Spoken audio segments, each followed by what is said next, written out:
Hello, and welcome to Tales from the Backlog. Oh, this is us? Yeah. Welcome. I'm Steve Boshear. I will not be DMing anything this evening. Jason's taken the head spot there. I picked up from other famous streams, that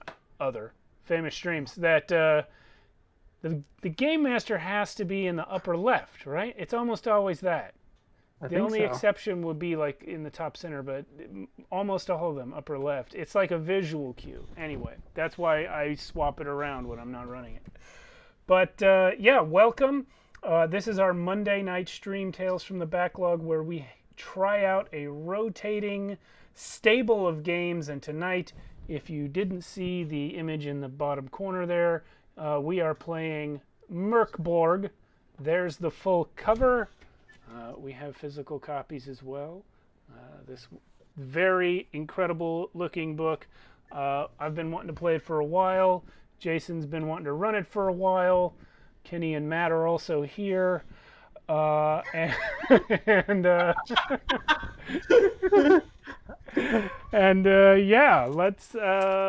let's get started. I'll cut the credits short. Jason, what are we doing? What also here? Well, first of all, we're making characters for Mörk Borg, the dark metal RPG fantasy game. Boom. Wait. Let's get so yeah. Okay. Just making sure. Does everyone have their dice ready? Yes. What dice shall I need? A few of them. Yeah. Got 'em. Yeah, it's gonna kind of depend on which tables we're running on. Are people ready with character sheets? By people, I mean Steve. Yeah. But because of the method we're doing here, we'll have to build one character at a time. Okay. So, who wants to build their character first? I guess I will, huh? I did one for practice earlier, so. All right. So, Steve, we are going to start off with you rolling a d6. Yes. I'm actually running this. This one part of this table, I'm doing a little bit different because the small wagon and/or donkey don't really work with the adventure I'm running. Okay. So it's basically going to be those first three options: 1 to 2, 3 to 4, 5 to 6. Understood. And for you guys, if you didn't know, we're looking at the tables on page 19 of the book. For those playing at home. I have rolled a 2. That's a big fat Nice. All right. Nothing. All right. So now, moving on to the second table, roll me a d12. D12. I have rolled... it was a little cocked. It was like, I don't know, it was kind of just like that. Okay. So re-roll, it was a 6. It was a 6. 6? Yeah. Cool. You've got a sharp needle. Okay, I'm putting that here. Sharp needle. I was hoping for a scroll, but I guess not today. All right. Oh. And the next one. Yep. Another 6. A toolbox. Ooh, 10 nails, tongs, hammer, small saw, and drill? Yeah. Interesting. I'll just write toolbox here, and I'll reference that page later. All right. So let's see. Next, you're rolling me a d10. Okay. Oh, where have we moved on to? Weapon? Yeah, we've moved on. Turn the page to page 20. I've rolled a 9, and that's a crossbow, isn't it? Nice. It is a crossbow. Yes. Cool. This sheet has a slot for 2 weapons. I guess maybe I might find one later. That's going to be a d8 damage. Yes, d8 damage with presence plus 10 bolts. I should roll my presence. We'll come We're back to that because I haven't done that yet. Okay. Yeah, we're good. That's all part of the plan. And then armor? Armor is rolling a d4. I have rolled a 1 yet again. No armor. Big fat goose egg. All right. Alrighty. It's not that big. So Bigger goose egg. then we're going to move on to rolling up your abilities. This is agility, presence, strength, and toughness. Okay. So real quick with doing this, you're going to get to choose two. Like you're going to roll basically straight 3d6, but two of them you can choose to do 46. Drop the lowest. Am I allowed to roll the 3, look at the 3, and then decide to add the 4th one? No. Okay. Am I rolling in order? Yeah, pretty much. Just choose which ones you want to do the 46, drop the lowest for, and just do it as you go. Okay. I think I'll have to do presence and toughness because I have a needle. And a crossbow. So yeah, presence. So strength. 3d6. I guess agility would be important. I'll do presence and agility. Well, It is a sharp needle. Real quick, shooting that ranged weapon is a presence check. Oh, okay. I assumed it was agility. Agility is for yeah, aim. It says right there. Okay. Defend, balance, swim. Okay, I will still do agility and presence. But first strength. Cool. That's 15. Ooh, so you've got a +2 in your strength. Yes, I do, sir. +2. Agility, I will roll 4 of them. And that's a 9, 10, 11. So it's a 0. There we go. Presence. Nobody said I was a good crossbow person. Hey, honestly, this is I was rolling up just a bunch of stat blocks, and this was consistently how I was getting them. Like the 46 drop lowest was always so middling. Presence is also a 0. And then toughness is 12, which is also a 0. All right. I am stronger than I am agile. Alrighty. So we got roll abilities. Then we are going to roll your hit points, which is going to be your toughness modifier plus a d8. There we go. Behold. Nice. 5. Also, if you would roll me that. Oh, the bolts. So you've got 10 bolts for your crossbow. Yeah. I'll just do that down here.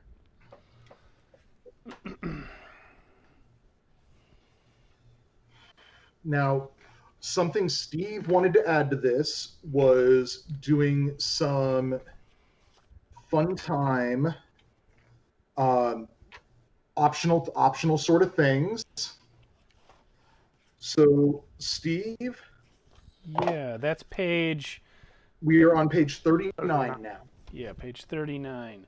So this is kind of like, I'm rolling on the terrible traits table to describe just what kind of a jerk I am. I've rolled a 3. I have problems with authority. Nice. It's pretty mundane. What did you roll? I rolled a 1d20. I rolled a 3 on 1d20. I mean, other things I could have rolled are cowardly, cruel, nihilistic, bitter. Oh, yeah. But now let's get to your broken body. My broken body. I've rolled D20. A 12. I have broken, crushed ears. Nice. That sounds pleasant. Probably due to that low toughness score. And high strength. I was a boxer. Could be worse. I was a boxer, but I lost. That's what I'm taking away. And let's roll a d20 for whatever bad habit you've got. Let's see. I've rolled a 16. Insecure shit stirrer. We'll talk about whoever just left the room. This is legitimately Rocky. Alrighty. And do you have a name? Something Balboa. Rocky is not a shit stirrer.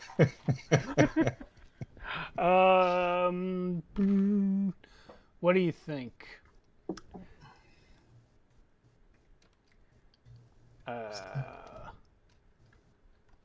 That's my name. Shears.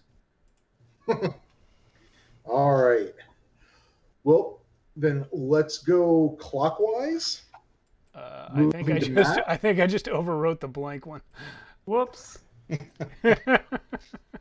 That's all right. I'll make a Steve one, and then I'll delete all the entries. Okay. So Matt's next. All right. Whenever you're ready for me and Matt to start. Yes. All right. Matt. Yes. Oh. Go ahead. Can you roll me a D6? I can. A 4. All right. Are you ready for us, Steve? Yes, sir. Are we still Shears? Sorry. Now I'm ready, for real. All right. So in the equipment, we've got a backpack for 7 normal-sized items. Okay. All right. Matt, can you roll me a D12? An 8. Metal file and lockpicks.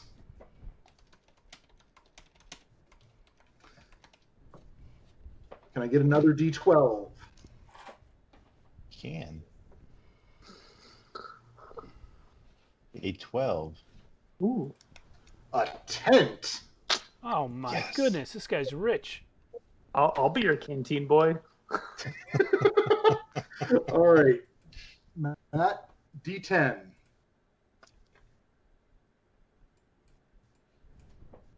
A 9. Ooh. Oh. Another crossbow. Crossbow buddies. No, wait. I forgot to clear the HP from my sheet. Okay, another crossbow. You got it.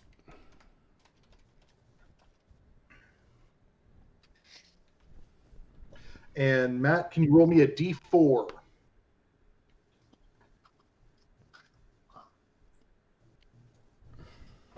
A 4. Ooh. We got some heavy armor up in here. Uh-oh. So he is that tier 3 armor. Matt, that's going to be like splint plate. You got any preference there? Plate, just so that I can eat off of it. Got it. And he gets a shield too? No. Okay. Oh, wait. Oh. I think he does get a shield too. Wow. Let me see that. There's nothing between them. Yeah, I was trying to figure out if that was just kind of like, here's the information of what a shield stats No, a are. shield is something you can roll on the D12 tables. Earlier. Okay. So that's just where the rule is for how a shield works. Good catch. Okay. Then let's move on to abilities. So, like I did with Steve, you're going to be rolling 2 of those. You're going to roll 46 and drop the lowest. The other 2 are just going to be straight 3d6, and it's your choice, whichever ones you want. So 2 of them I can choose to do 4? Yes. All right. So strength, I'll just do 3. Go for it. 3d6, I got 6. Probably negative. Nice. That is -2. Yeah. Ooh. Making up for that tent. Yeah. We're all gonna die. We're going to have to carry it for him. Yes. Yes, you are all going to die. But that's okay. So agility, I have 13. That's a 0. +1. No, it's a +1. Yep. My plus key is stuck. There we go. Plus. Presence. What does presence signify in this game? So presence is going to be your ability to perceive, aim, charm, and wield powers. It's basically that's what you're going to roll to use that crossbow. I will drop one of those then. Let's see.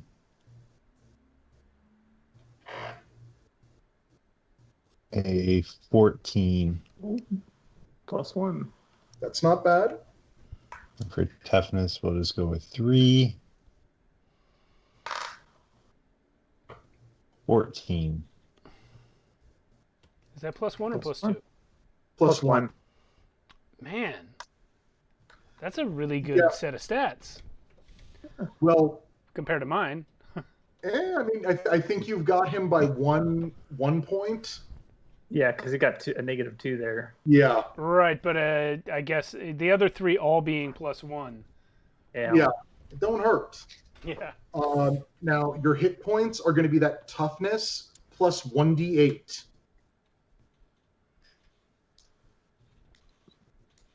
So it's d8 plus 1. 7. Nice. All right. Also, 11 bolts for the crossbow. 11 bolts for the crossbow. I wanted to bring up something I think we forgot for my character. The first thing it says on page 18, right before all the equipment tables, is that one hand holds 2d6 times 10 silver, and the other hand holds a water skin and d4 days worth of food. Thank you for catching that. I had completely forgotten. So I'll do mine off camera. Let's finish Matt's up, yeah, and then we'll jump back to you to do that. Yeah. Matt. All right, So real quick, do you want to roll on these terrible traits, broken bodies, and bad habits? Yeah. All right. So roll me a d20 for your terrible trait.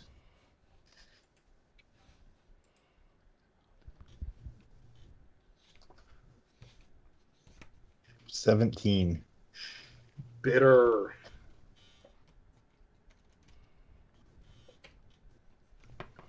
And another d20 for your broken body. 16. Red, swollen alcoholic's nose. Hey, you got a couple terrible traits and a bad habit. So what's your bad habit? My bad habit is an 18. You giggle insanely at the worst possible times. Oh, that's relatable. All right. I want to roll a nihilist. What's a nihilist, Donnie? Real quick, Matt, can you roll me 2d6? For the money? Yeah. 8. So you have 80 silvers. Oh, you can buy some. A water skin, and you have roll me a d4 for how many days worth of food you have. 3. 3 days worth of food. All right. Do you have a character name? Chosimba. How do you spell that, please? Like this? Cho, C-H-O, and then Simba. Okay, I think I got it. Nice.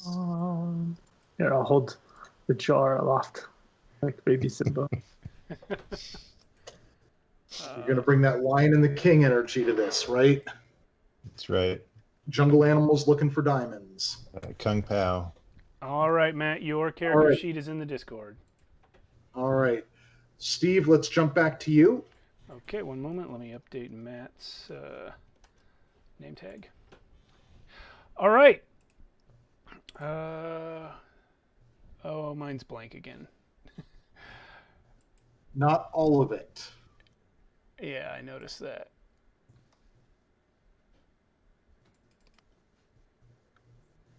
Oh, for Pete's sake.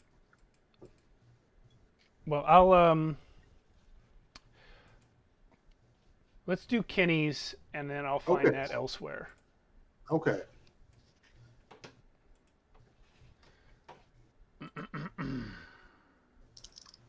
What do you want me to start with first? So let's start with rolling 2d6 for your silver. All right. 11. 110 silver. You are a rich man, sir. And then food. Let's see if I got food. 3. I got a lot of food. All right. Just keep going. Well, I'm kind of waiting. Sorry. Yeah, sorry. Not a worry. Didn't mean to get ahead. No, you're good, man. And the hit points. Water skin, of course. Yeah. Also HP. Oh, yeah. So, Ken, can you roll me a d6? Yep. 6. So you have a sack for 10 normal-sized items. I like it. Got a big sack.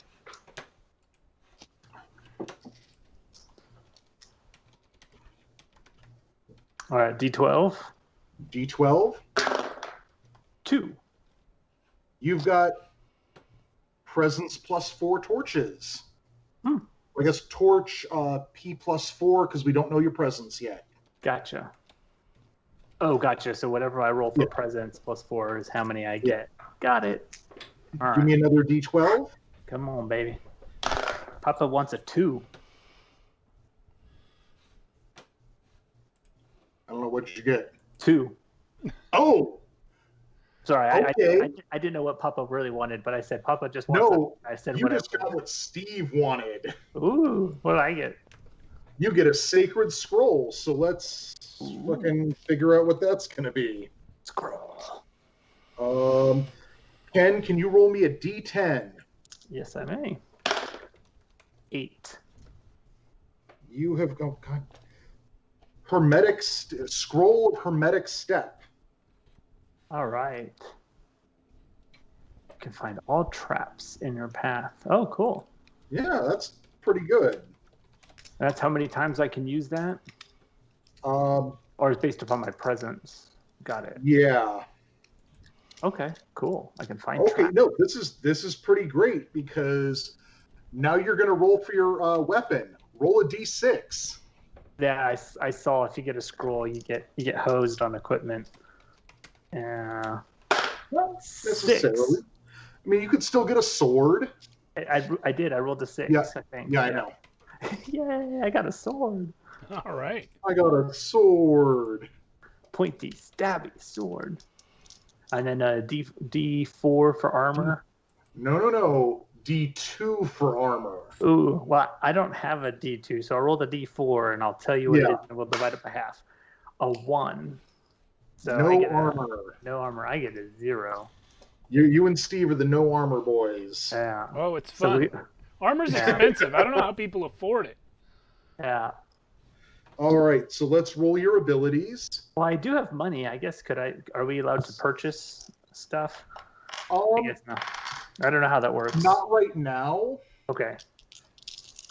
All right, I'm gonna go backwards. I'm gonna roll presents first with 46. Okay. Because that's 46, drop the lowest. Yeah. 10.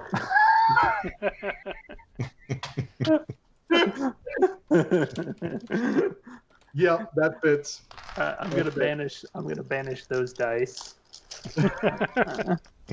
To hell with you. All right, and then I get to do it for a second. Yeah. All right, so I'm gonna do 46 for agility, because if I need to run away and leave these other guys, I mean, if I need to dodge the enemy's attacks. 14. Nice. That's a +1.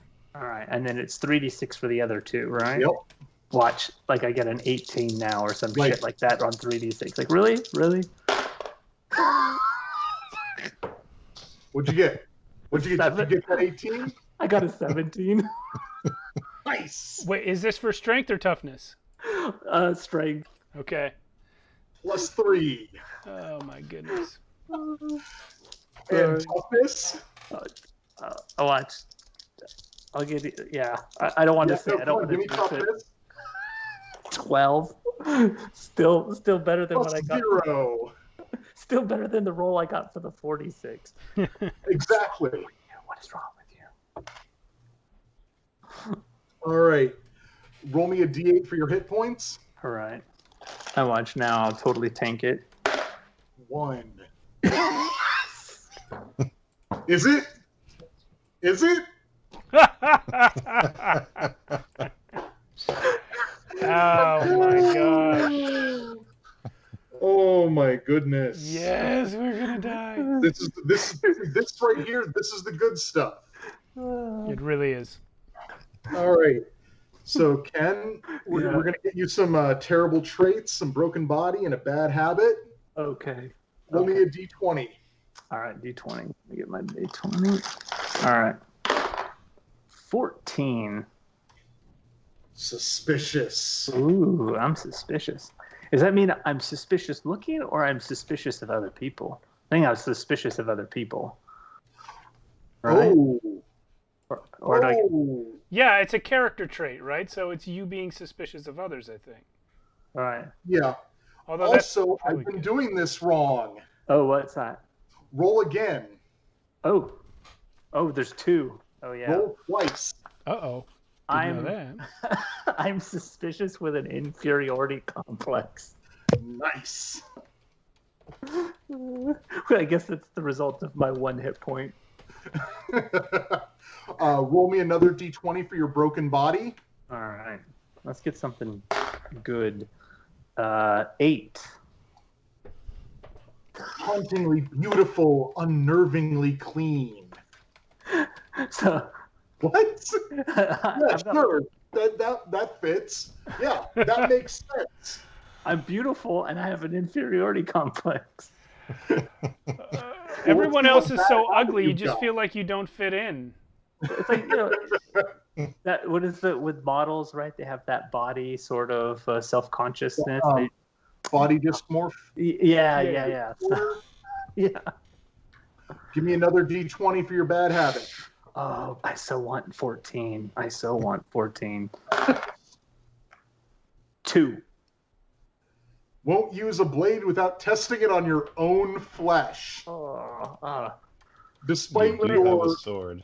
hauntingly beautiful, unnervingly clean body, your arms are knitted with scars. That's just wrong. It is, isn't it? It's almost like this game is disturbing somehow. Alrighty. Steve, Matt, do y'all want to do your second terrible trait? Or yeah, but we need Kenny's name first. Right. I've been debating either Trogdor, which goes with the sort of, or Reek. Oh But gosh. Reek doesn't fit because he's too clean. So No, then Reek makes sense. It's ironic. yeah. That's a hipster name. There we go. I'll go with Hauntingly beautiful hipster. Reek. I'll go with Reek. There we go. All right, let me drop that into the Discord for you. With his 1 hit point, I won't get too attached. All right, so while you guys were doing that, I did my silver and days of food. Cool beans. So let's see, I'll drag this over here so we can roll my other terrible trait. What's it gonna be, guys? 11. I'm vindictive.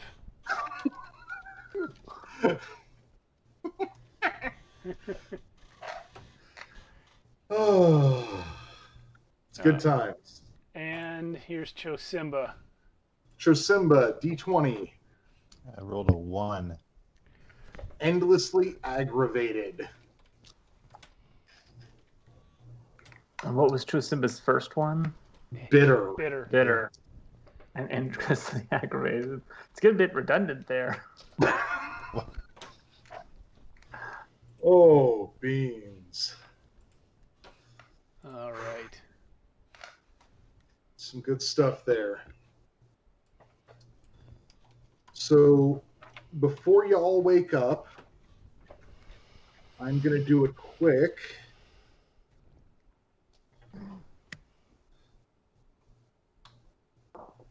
check on the calendar of Nehrubel. Sure, sure, bud. Nope. No Psalms today. All righty. So,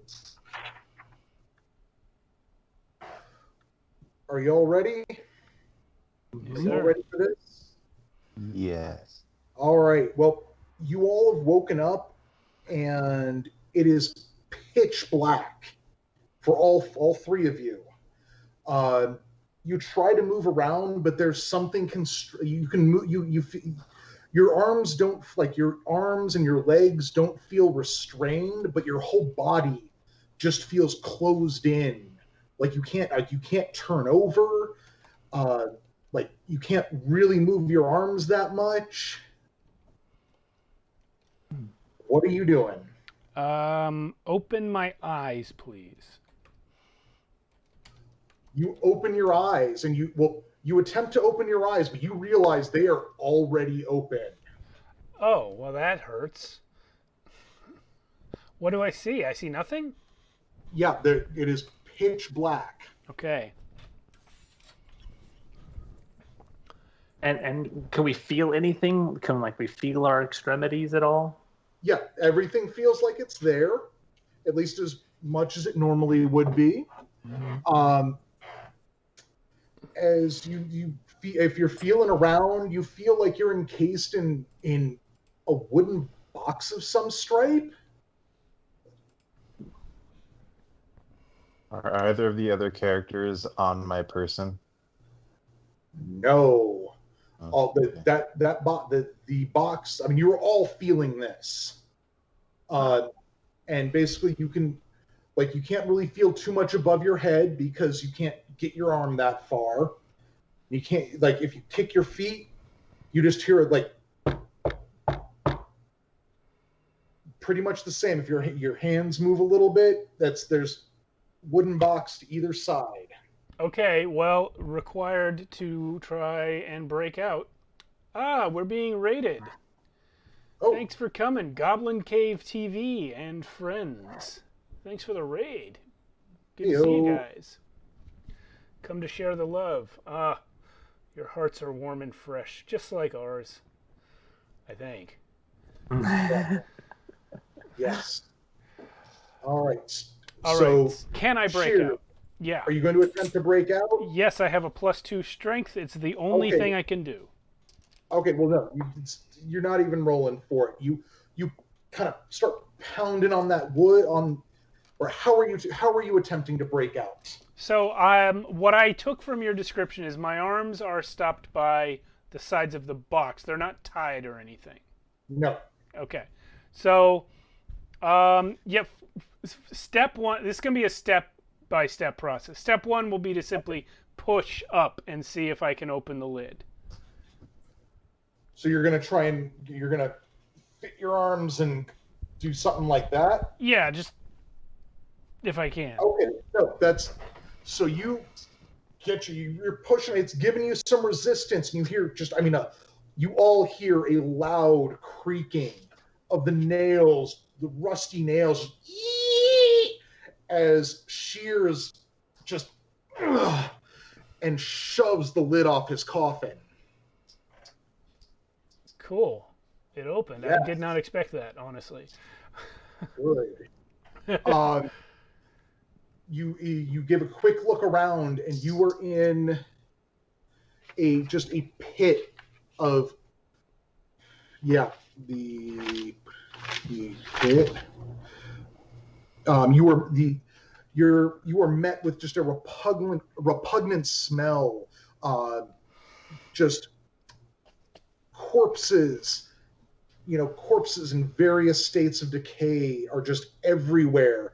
You're in a sunken pit, and it is illuminated by moonlight, the color of sour milk, reflecting off a soupy fog whose tendrils occasionally creep down from the the soil above. Okay. Reek and Chosimba, are you all attempting to get out of your boxes? First question: does it smell as bad inside the box? You're not getting a ton of smell in there. You personally might notice a bit of a weird odor, right? But that's just because you're used to being so clean, right? And such. I guess. Yeah. I honestly, I'm sure Reek is probably freaking out. Just by being trapped and is just kicking with his feet. Just okay. It's just with no rhyme or reason. No, so you're doing that, and after a few kicks, you start splintering the wood down at the base of your coffin, and which obviously compels you to start smacking around with your hands, and you start. Just the wood starts flying off. Shears, as you knock the lid off your coffin, you notice that there's another coffin off to the side, and someone is kicking and kind of punching their way out of it. All right. I am going to... Well, real quick, Chosimba, what are you doing?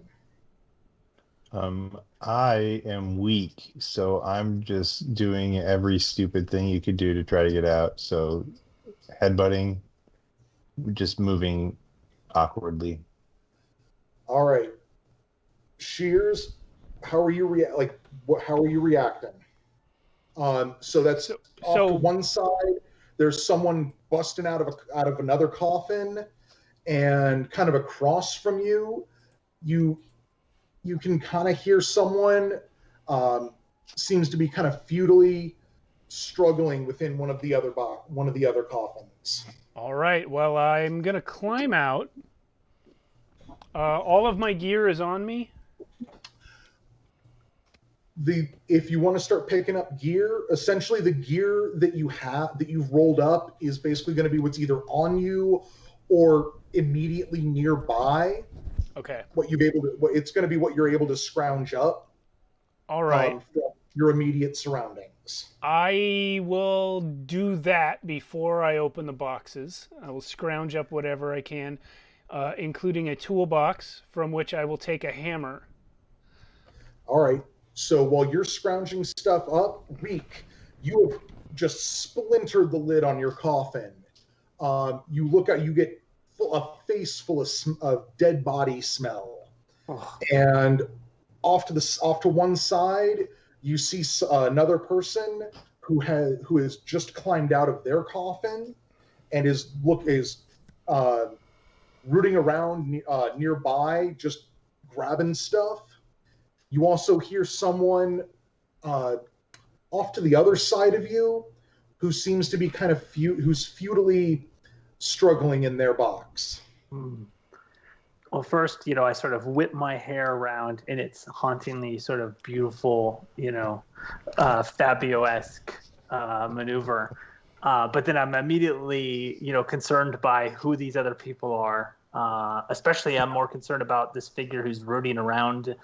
So I quickly look around to make sure my stuff is there, that he's not grabbing anything that belongs to me. Yeah, that's essentially whatever stuff you've rolled up is going to be what you find nearby. I quickly grab it to make sure this other person that I don't know is not trying to rob me.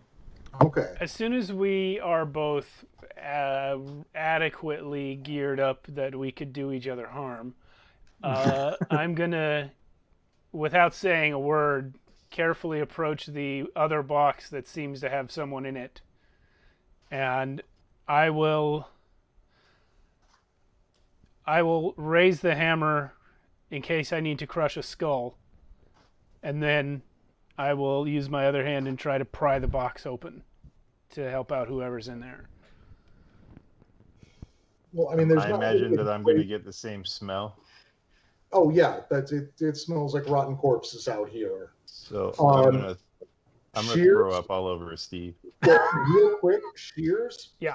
Before you're able to throw up, or before you get a face full of this smell, you can't really. It's not really a good handhold on. I mean, they're not well-made coffins, but I mean, it's not like they've got like a nice wide overlap for you to get a grip on them.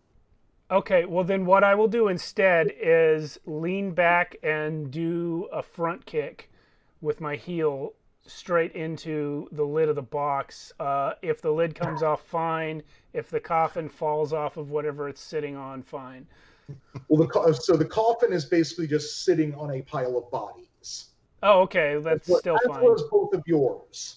All right, well then I'm going to root my other foot down under the bodies until it's planted, and then do the kick. Okay, you know what? Yeah, give me that seems pretty simple. Give me a DC 10 strength check. I got a 21. All right. So Chosimba, you're trying to get out of there, and you hear someone nearby, and you don't know who they are, but all of a sudden you just hear you feel that impact on the box you're in, and the lid just rips free of its nails and goes just skidding across the bodies next to you. And you see Shears looming over you with a claw hammer. I think it's just like a small sledgehammer. Okay. So blunt on both sides. Okay, that works. That's who you see standing over you. Meanwhile, since I already said it, I am gonna throw up.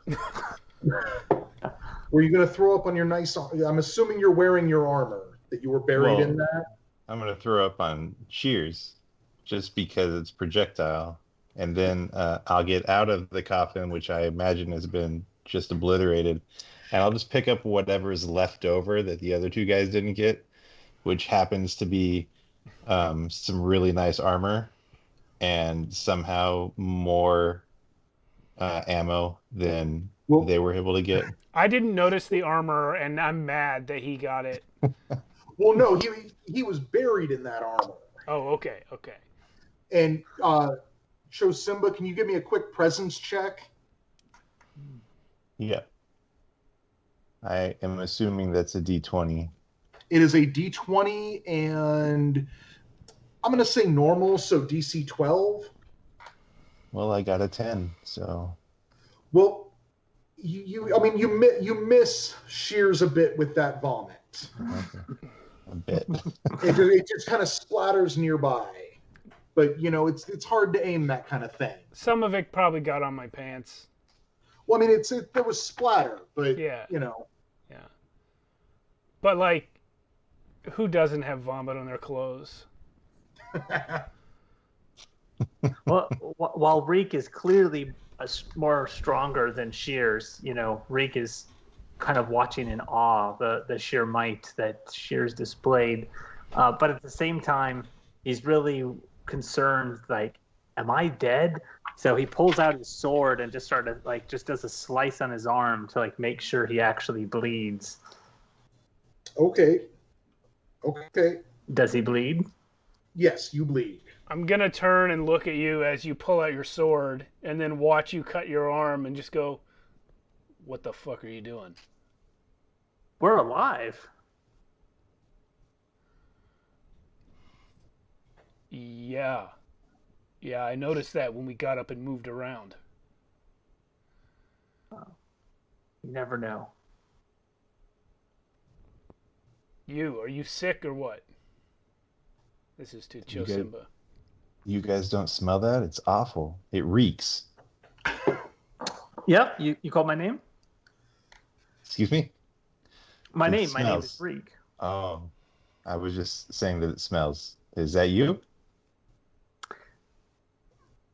No. And of course, I show off my beautifully gorgeous, clean skin, despite the little bit of blood, which just sort of unnervingly seems to stop bleeding because it's just, it's too dirty, the blood.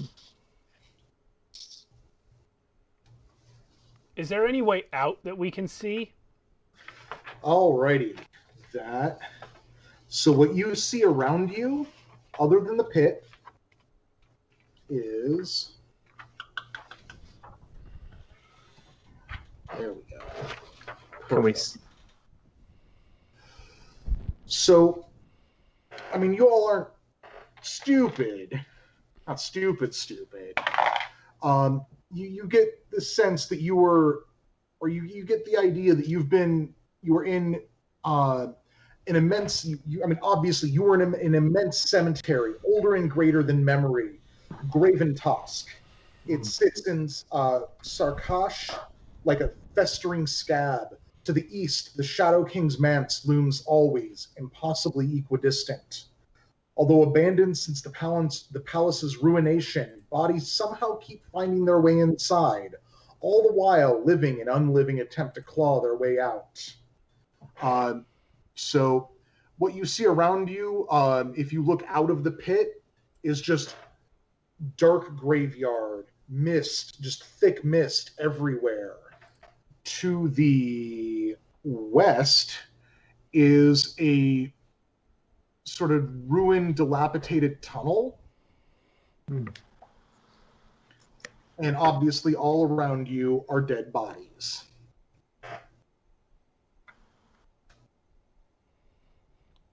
Now, are these bodies clothed, or are they like... I mean, some of them are clothed, some of them aren't, some of them are whole, some of them aren't. Some of them, were obviously relatively healthy before they were dead. Some of them are covered in just disgusting, would have been festering sores and wounds. I mean, there's a whole gamut of bodies here. But other than the three of yourselves, they all seem to be pretty dead. Well, since I was the first one out of the coffin, I know that these two were also in coffins, and I am therefore not going to accuse them of having kidnapped me. Do I have any memory of how I got here? Nope. Funny enough, none of you really have any memory of anything before you woke up in your coffin.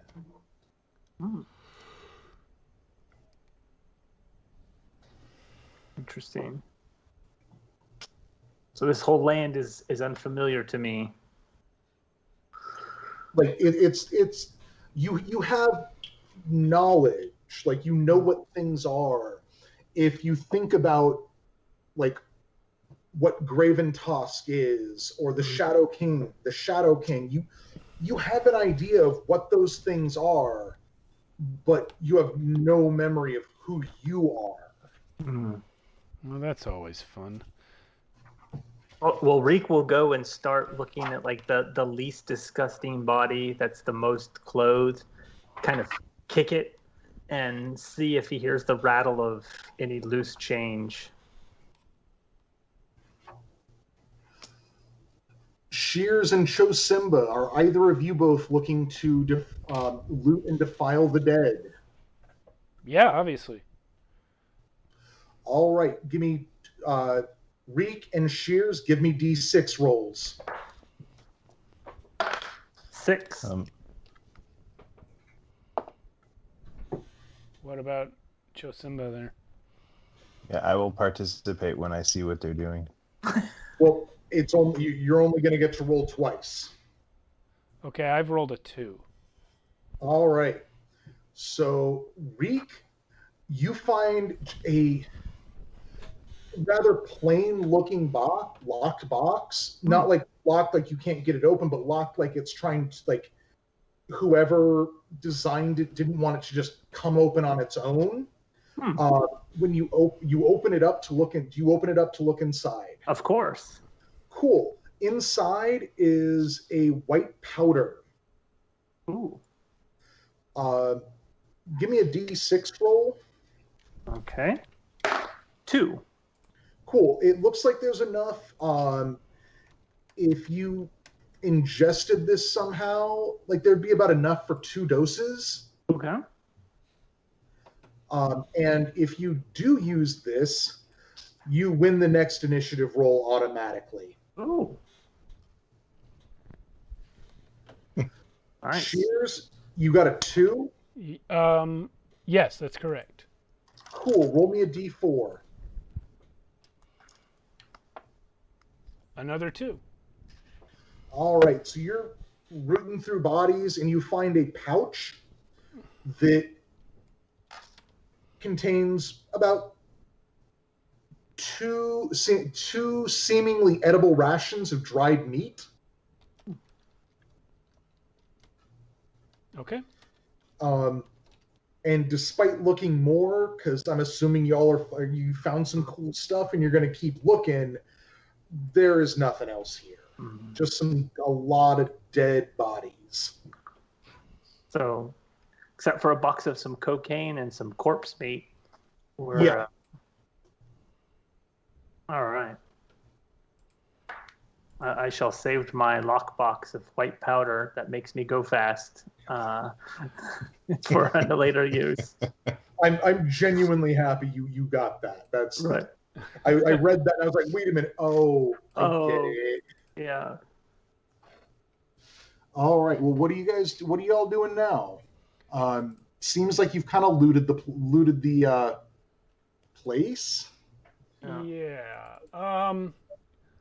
So there's a ruined tunnel to the west and a whole foggy graveyard everywhere else. Now, if there's a tunnel to the west, I think if I understood your original description clearly, we're at the bottom of a large pit. Yes. Okay. So our options for leaving our current location are the tunnel or find some means to climb out. Well, I mean, it's not a deep pit. It's just, it's full of, and there's lots of bodies to climb over. Okay.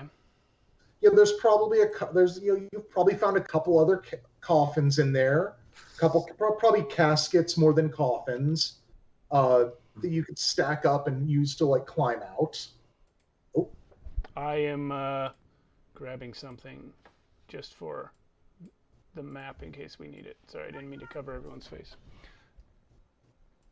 So I think the tunnel's the way to go. Yeah, I agree. Again, this beautifully clean skin is, I mean, that's why I went for the least, decayed body to search, because climbing over corpses is just not what I want to do. All right. I am going to stop stacking bodies and be like, oh, you guys want to go to the tunnel? All right. Well, I mean, are you guys taking the tunnel? I see no other choice. Let's go to the tunnel, but why don't you two go first? How does this tunnel look? I mean, kind of damp, not particularly well dug. Possibly like it was just a crack in the earth. Yeah. Reek is not comfortable with going first, considering Shears and Chosimba have 2 crossbows pointed at his back. So, no. Not going first. I'm going to turn to Chosimba with my crossbow, which I am currently loading, and I'm just going to look at you and go...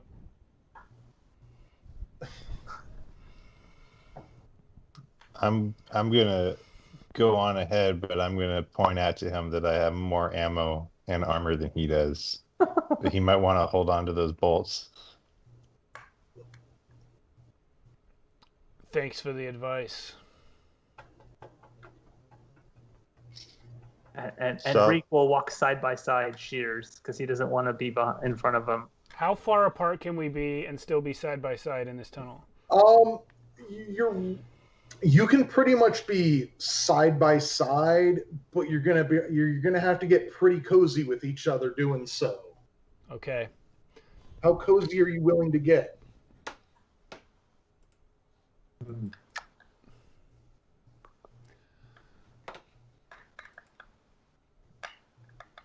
I guess a little cozy, but not too cozy. Yeah. I mean, it's maybe like 5 feet wide. Okay, if I'm walking to Reek's to his right, I'll have the crossbow in my right hand, so it's not on his side. But in my left hand, I'm gonna palm my sharp needle.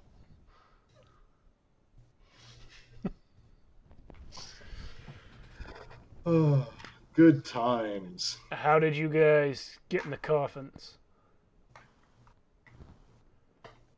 I have no idea. How did you get in the coffin? I only know how I got out. And just so I'm sure, you guys are walking now, right? Right. Okay. This is our walking talk. Yeah, as you're walking, that's the air turns stale and it warms up a bit. It's still dark, and you've got about 10, 15 minutes before you reach the next area. So yeah, if y'all want to have some conversation. How do we know you were in a coffin? Because I was in a coffin, and I know for sure Josimba came out, he was in a coffin, but were you in a coffin? I was. I came out just before you. I mean, Break will think back to looking, okay, he'll realize that there were like 3 shattered coffins, but still suspicious that Shears got out first. Somebody had to be first. For all we know, there's more people back there breaking out of coffins. Well, you don't hear anything from back there, but there's not a lot of noise other than the noise y'all are making. So you see that it was dark? It's dark.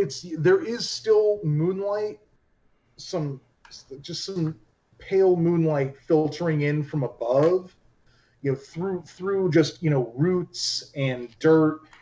It's not like a covered tunnel. It's more like a rift in the earth. So Okay. you can make your way ahead. As you get to the end of it, though, you do find No, I'm going to have that be. You find a large area. It looks like it was at one point a sealed tomb, but the roof of it has either caved in or been collapsed. So there is rubble all over the floor. At the far end of the room is a standing sarcophagus, sealed, and it is flanked by 2 unlit torches.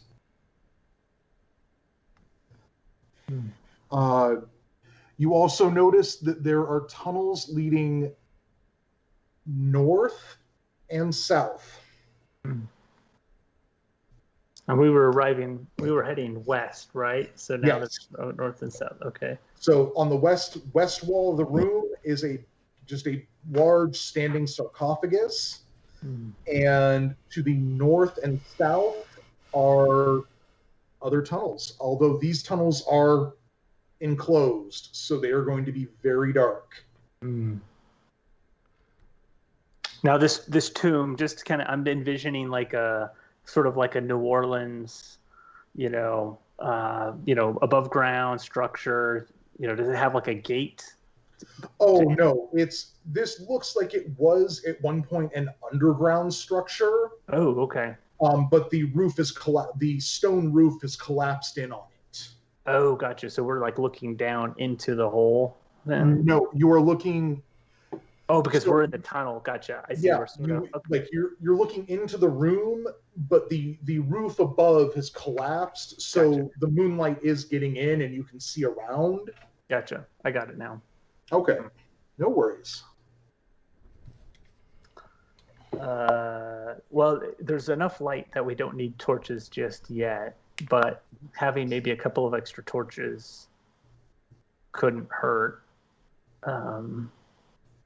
So Reek's going to kind of inch forward towards the tomb, kind of expectedly looking at Shears and Chosimba to kind of cover him with their crossbows. I definitely am holding my crossbow.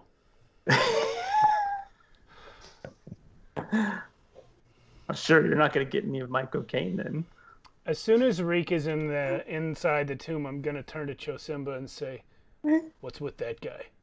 I don't know. He's super clean, though. Have you seen his hair? It's unnerving. Dude just came out of a coffin. We could leave him. We could shoot him and then leave him. Well, he might take the focus off of us because people will be like, "That guy looks amazing." And I don't trust people who are too pretty. Sorry, you're referring to my character. I wasn't sure. I trust you, Kenny. Hey, wait a second.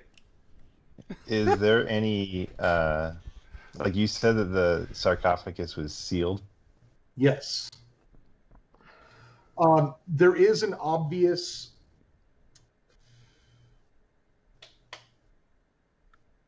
Like a latch? It's obvious that there is a main body to it and then a lid portion.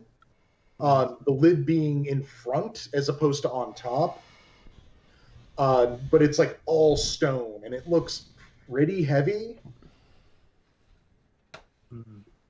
I'm not looking to lift it. I just wonder, I'll ask Shears and Reek if they're interested in seeing what's inside it all. I mean, we came out of coffins.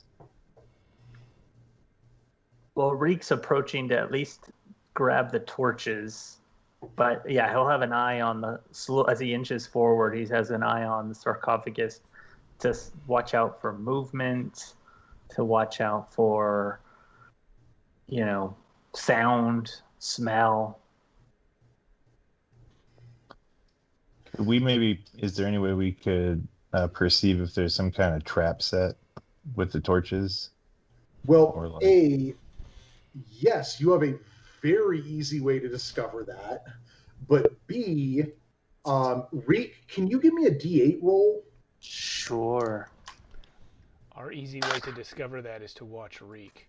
Yeah, I was about to say the same thing. You got a 3. You got a 3? Yeah. All right, so as you move towards those torches, are you planning on taking those torches? That was my intent. Okay. As you make a move to do that, you just feel a chill wind just cut right through your spine, but it makes you sweat instead of shiver. I knew it. We should kill him.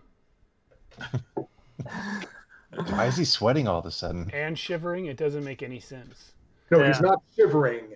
It's that feeling is that he should be shivering because that wind was really cold, but instead he's sweating.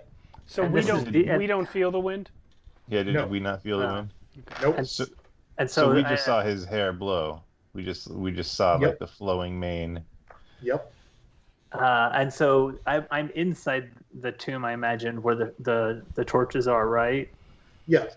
If you want to take them, you can take them. All right. Reek is going to do the snatch and run like hell. All right. Make me an agility check. All right. So what is that? DC 8? Okay. Yeah. All right. 11. Yeah, no, you grab them and just turn and run. So I'm assuming you're scrambling a few feet the other way. Right. Kind of doing like did like something just happen like after I grabbed these, but kind of like not kind of slowing down, but not fully slowing down. Well, and then kind of like nothing happens, and he kind of slows down like, yeah, cool. I meant that. Okay. Well, you've got 2 unlit torches to add to your inventory. Nice. I have 6 torches. Sure, but do you have a means to light them? Friction. Yeah. Hatred. I thought these were like auto strike torches, right? Like you just strike them against the hard surface. One strike torches. Yeah. Perhaps we can light them with my vindictiveness. And my bitterness. Well, your vindictiveness combined with Reek's suspicion Right. would maybe cause enough friction to light one of them, right? Sure, that's how that works. Metaphorically. Did anybody have like any magic powers that start fires? It's just the one scroll, right? The Yep. hermetic step. Okay. Cool. Well, we have torches. So we could use 2 torches to rub the torches together to light another torch if we really wanted to. Is there anything happening at the sarcophagus after Reek grabs the torches and runs? No, nothing. All right. Once Reek is back outside, I'm going to go in. Okay. Well, are you all like staying in the ruined corridor or the ruined tunnel that you were passing through? Yeah, where we saw the door, we just kind of stood at the door and let Reek go in. Well, it's less a door and more like a crack in the wall. Okay. So yeah, again, once he's out, I'm going to go in and I'm going to go up to that sarcophagus. And I'm going to take my hammer and however many nails it takes, and I'm going to pound the nails in between the lid and the rest of it to see if I can pop the lid off. The stone lid on the stone. Yeah, I'm not attempting to drive the nails into the stone. What I'm doing is looking for a seam and trying to use the nails to separate the seam. Like a wedge. Yeah. Okay. No, I got you. Yeah, you can pretty easily get those nails in there. Yeah, no, it's you pound them in. How many nails did you have? I possess 10 of them. How many did you want to use? I will start with 1 and see if I can pull, and if I can't, I'll just add them, a couple feet apart along the length of the sarcophagus until I'm able to get it open. Okay, so I am going to have you make...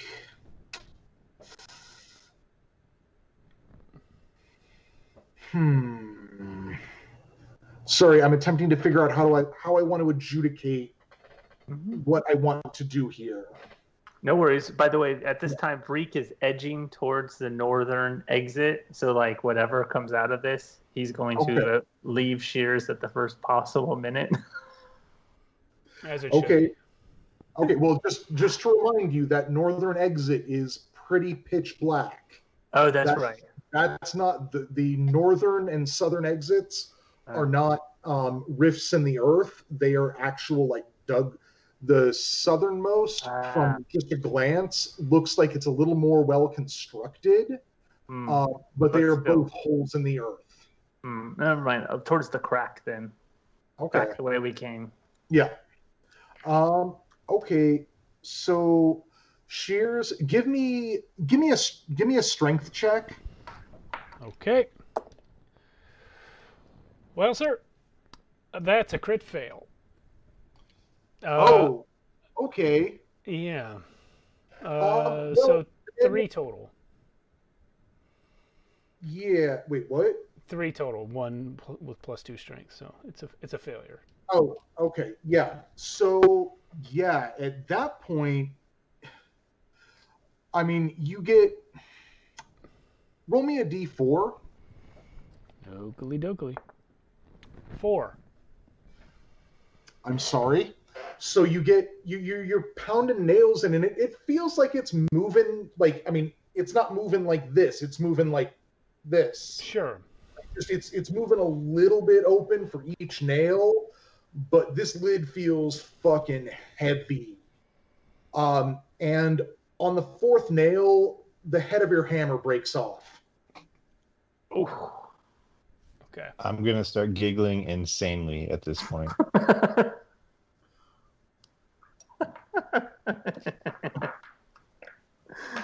But I mean, you from what you've been able to do to it, it does seem like the sarcophagus lid can come off. Like it's not. Okay, I'll try it. It's just going to be real heavy to move. Okay, the hammer's gone. We haven't really described the tongs. I don't know if these are like blacksmith tongs or salad tongs. Blacksmith tongs. All right. That's about the only real tool I have left. I have a saw and a drill. They're not really applicable here. Even the tongs are not perfect. Well, there's no way to get it with my hands? No, you know what? From getting those, like working those nails in there, and you are able to retrieve the nails from it. Okay. And yeah, you've probably gotten it just wide enough to get some fingers in there. All right. Then what I'm going to try to do is not lift the lid off, but it's a standing sarcophagus, yeah? Yes. So I'm just going to try and pull the thing so it falls down. So you're going to try and use sheer strength? You got it. Okay. So here's the thing. I'm just going to be real upfront with this. It is a DC 18 to move this lid. The more people that help, the easier it will be. Yeah, I'll volunteer to help. But it also feels like it's going to be a pretty heavy strain, and it might hurt a little bit if you don't make it. Like if you fuck this up, it might hurt some.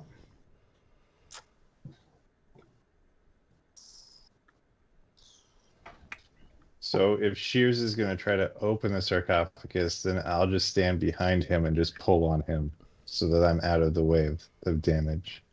Okay, so if I'm doing this by myself with a +2 and a DC 18, I have a 25% chance of succeeding. And it's the check will be reduced by 2 for each person helping. But each person that helps will get caught in that backlash if you don't make the check. Even all three of us can't get it above 45%. Yeah, it will hurt all three of you if you all try to help.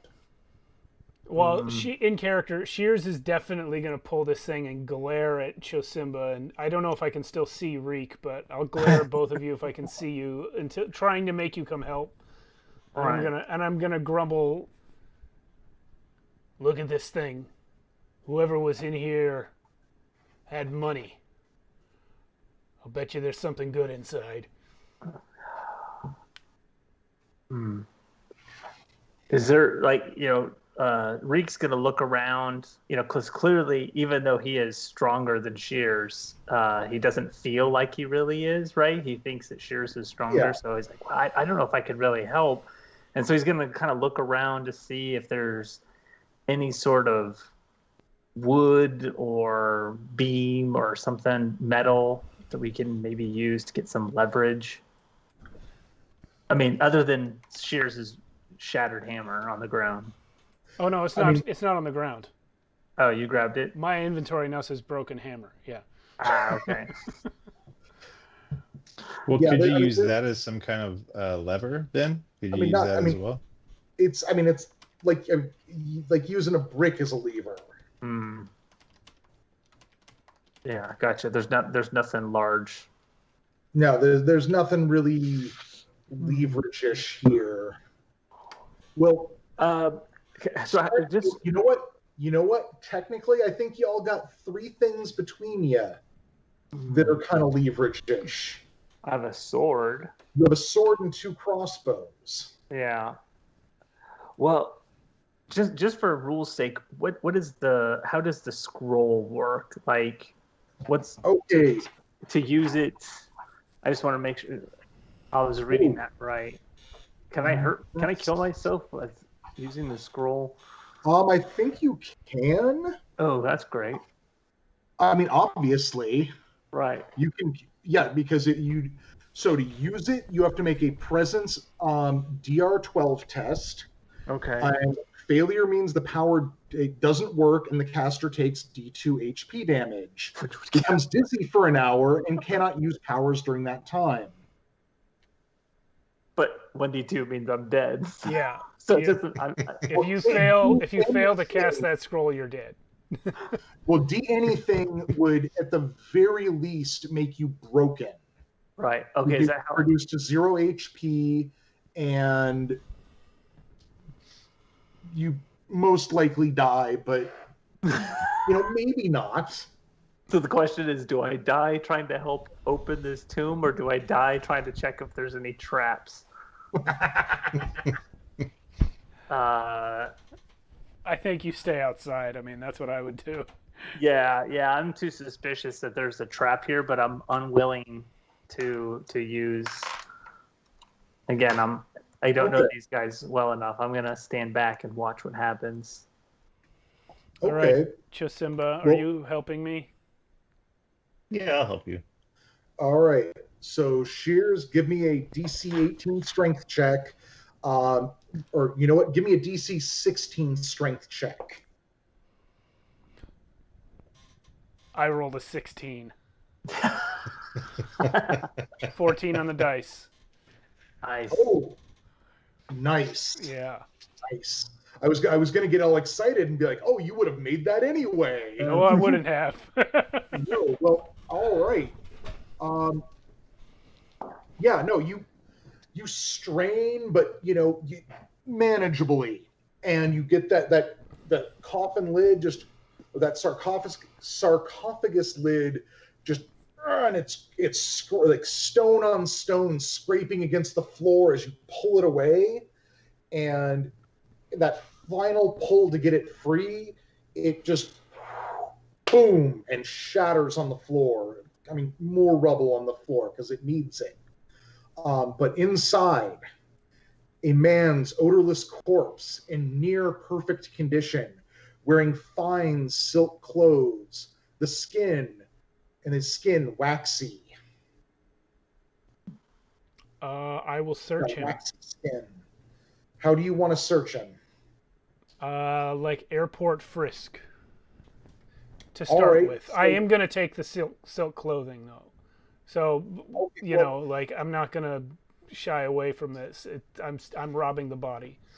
Okay, you were great. That's your corpse robbing. Okay, so you get as you're doing this, his skin. I mean, it doesn't just look waxy; it feels waxy to the touch, to the point where it's you get a hand on it, and when you take your hand away, there's an imprint in the skin of your hand.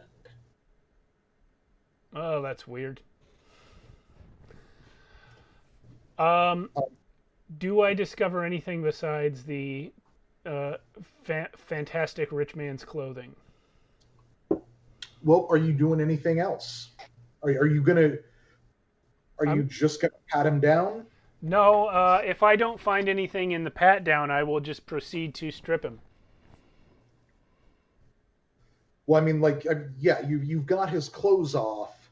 Oh, I see. You're asking me if I'm doing a cavity search. I will not do a cavity search. I will look in it. I will look in his mouth. Okay. So clearly not where the hidden stuff is, Steve. I know, but I'm going to look in his mouth and then go on with my life.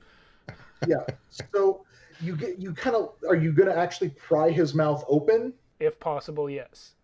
Okay, no, it's totally possible.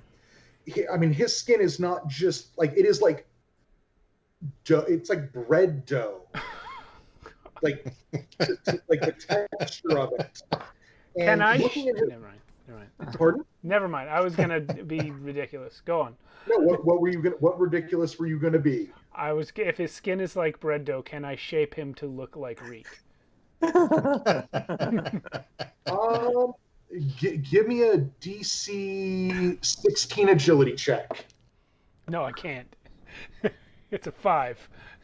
Cool. So you get messing around with it, and it looks nothing like Reek. I mean, it's not reforming into like a person face shape. It is just like and coming off. Yeah, it's hard to replicate perfection. It really is. But as it comes off, you notice that the skull underneath is made of iron.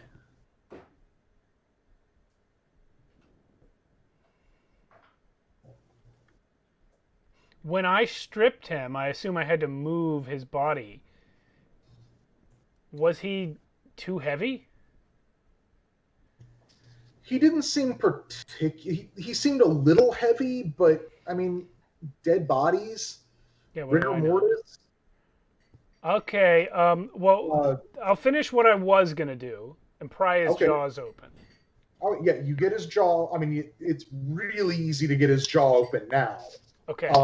Because it's in trying to rearrange his face, you've completely malformed it, and there's not a lot of this weird waxy doughy flesh on it anymore. Okay. And you can just see that his jaw is metal.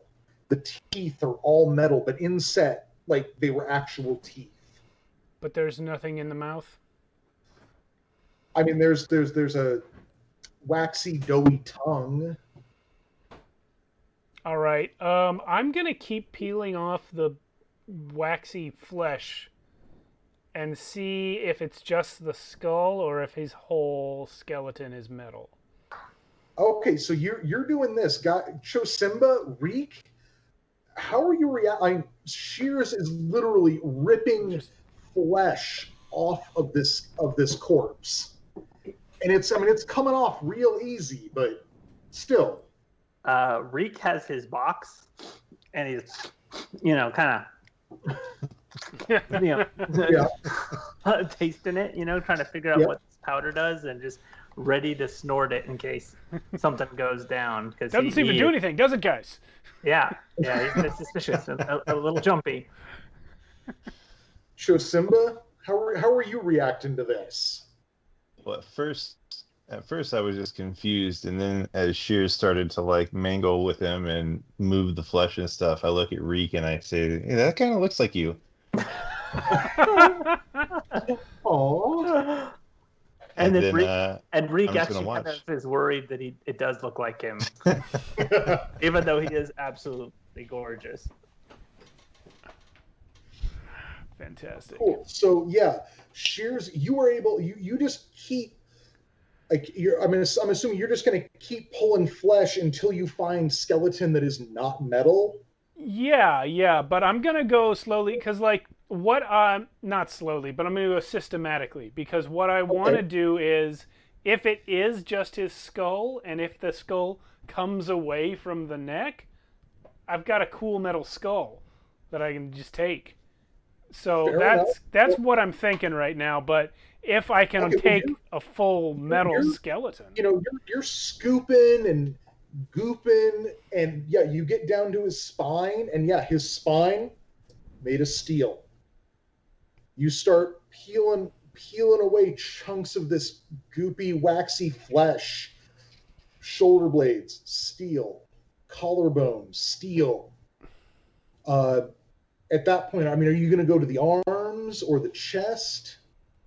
Yeah, like now I'm starting to get dollar signs in my eyes. Like this is a whole iron or steel skeleton. Like someone will pay for this. Well, where are you going next? Yeah, I will do arms next. All right, yeah. So you strip the flesh from his arms, and you're not sure. Like there's tendon still holding some of these bones together, but the bones are all steel. Okay, well, I'm gonna take a break. I'm like, just take a minute to think about how long is it really gonna take me to clear all the flesh off of this skeleton? Like, based on how much I've done, am I spending a day here or what? Yeah, if you want to get it, like, if you took it with you, if you had like a wagon or a donkey to carry this thing in, I mean, it might take you like a good day to give it a real solid cleaning, and you might want to give a couple, like a day or two, to really polish it up. But just getting like the good sized chunks of flesh off of this thing, I mean, it's not difficult at all. They're just coming right off in handfuls. So, looking at my companions here, I spy a bunch of torches and a tent, and I say, "Help me make a litter. We can drag it out of here." Oh, I was gonna suggest like just carrying it like C-3PO style. I have a backpack, so I feel like we could just like fold them up. I don't know that the backpack designed for 7 normal-sized items will fit a body. Like, we could stay here for like a day 2 or legs and 2 No, arms, okay. and like a torso and a head is only 6 items. You know what? Yeah, that will count as 6 items to stuff in that backpack. Okay. Does it come apart? You could probably like tear some of those limbs apart. Like it's tendon. It's like a weird. It's tendon holding them together somehow. But you could probably cut that up a bit or Okay. fold him up kind of funny if you get all this flesh off him. Well, we'll do that. We'll go with Chosimba's idea, but it's only going to be 5 items because I am keeping the skull. I don't trust Chosimba to carry the whole body and then just share it with us later. So I'm keeping the skull, the most important part. Well, are you scooping the rest of the flesh off it? Yeah, as much as we need to get it down to a weight where Chosimba could carry it. All right. Well, Now it comes alive. Chosimba, Reek, are you helping him with this? I am still back with my box of white powder and Okay. Can I have kind some? of no, Oh. no, mine. And just sort of freaked out, like no idea what this is, suspicious that what this thing could be. He thinks it's going to come alive at any second, so he's going to stay away from it as much as he can. Chosimba, are you helping him with this? And if so, Shears, are you allowing him to help you with this? I am allowing him because at this point I'm anxious to get out of here, but I'm unwilling to leave this treasure. Okay. So I am not helping, but I will offer to carry it once All right, everything's all then. done. Chosimba, can you make me a presence check? DC 14? Actually, no. You know what? Give me just a quick sec. I want to see if this has something. Steve, out of character really quick. Do you remember if there were any opposed roll type actions in this game? Not that I recall. I think everything, like all the attacks are against a static DR12 that can be modified. Okay. But So what I'm going to do, Shears is going to make an agility roll, an agility check. Chosimba, you're making a presence check. And you're both basically rolling against each other on this. okay. So let me know what you both roll. I rolled twice. First one was super cocked. The second one was 19. Okay. I have an 18. All right. So Shears beat you by 1 point. Mm-hmm. Story Sure. of my life. Okay. No. So Shears, as you're digging around in this thing, you're just gooping, getting this heavy, like this doughy flesh goop wax out of it. You reach into its chest to just pull a big chunk out, and you feel something in there. Well, yes, but it feels cold and stone-like. Ripping it out, if it comes out. Oh yeah, it comes. You're able to pull that right out, and you have just pulled a fist-sized ruby out of its rib cage. Shoving that right in the pocket. Okay, cool. Yeah, Chosimba, Reek, you didn't see that. Mm-hmm. See what? Exactly. But yeah, it's pretty easy to get this thing down to a relatively manageable weight. Yeah, and if this helps with the time at all, I do have a small saw and some tongs. So when we get to the parts where there aren't a lot of bones, like the belly, I would probably just start cutting flesh and chunking it in huge amounts at once. No, I mean you're literally able to sink. Like, I mean, you've played with like soft wax before. Yeah, that's. I mean, you can just sink your fingers into this and pull up large chunks of it. Someone has built a fake corpse, and I don't know why, but I'm taking it. Well, I'm taking the metal part. I don't really care about the wax part. Well, and the clothes. I'm assuming you're. Yeah, I have already taken the clothes. The fancy clothes. Yeah. All right. Yeah. That. You know what? That we probably have been making a bit of noise. Hold on. Whatever do you mean? I don't know. I'm thinking maybe, you know.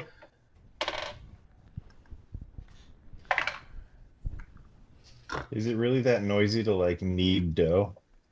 Well, I mean, you're throwing it and topple a sort of giant stone sarcophagus. Hey, can y'all all think of a number like 1 to 6? 1. 1. 3. Okay, cool. Shears, roll me a D8. 2.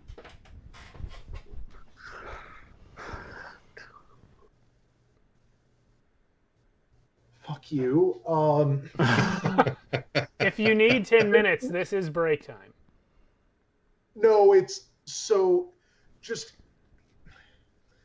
as you pull that ruby out, you just get this weird feeling like you're moving back, like you're pulling it out in reverse, like you were actually putting it in, but I mean it's still, you're pulling it out and putting it in your pocket, pulling that ruby out, putting it in your pocket.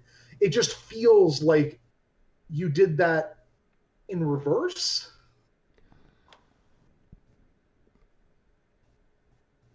Yeah. And on that, let's break. Okay. All right. Okay, everyone. Thanks for watching. Thanks to Goblin Cave TV for rating. Hope you guys are enjoying the stream. We're gonna break for 10 minutes. I'm in California. It's 10:06 here. We'll be back around 10:16. Yes, three quarters of us are in California, and we appreciate Kenny's sacrifice. All right, gang. Yeah, this is cool. I'm having a good time. So we'll see everyone in 10. Welcome back. We've done our 10-minute break, and we are here to continue plundering corpses. Yes, freeze pop time is over. You are. Yeah. Y'all mostly got that corpse plundered, so. Yeah.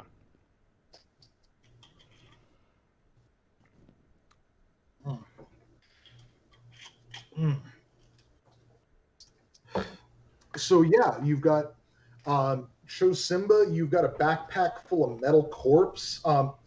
What's your strength modifier? -2. I just want to check something real quick. I don't know if you can carry all that.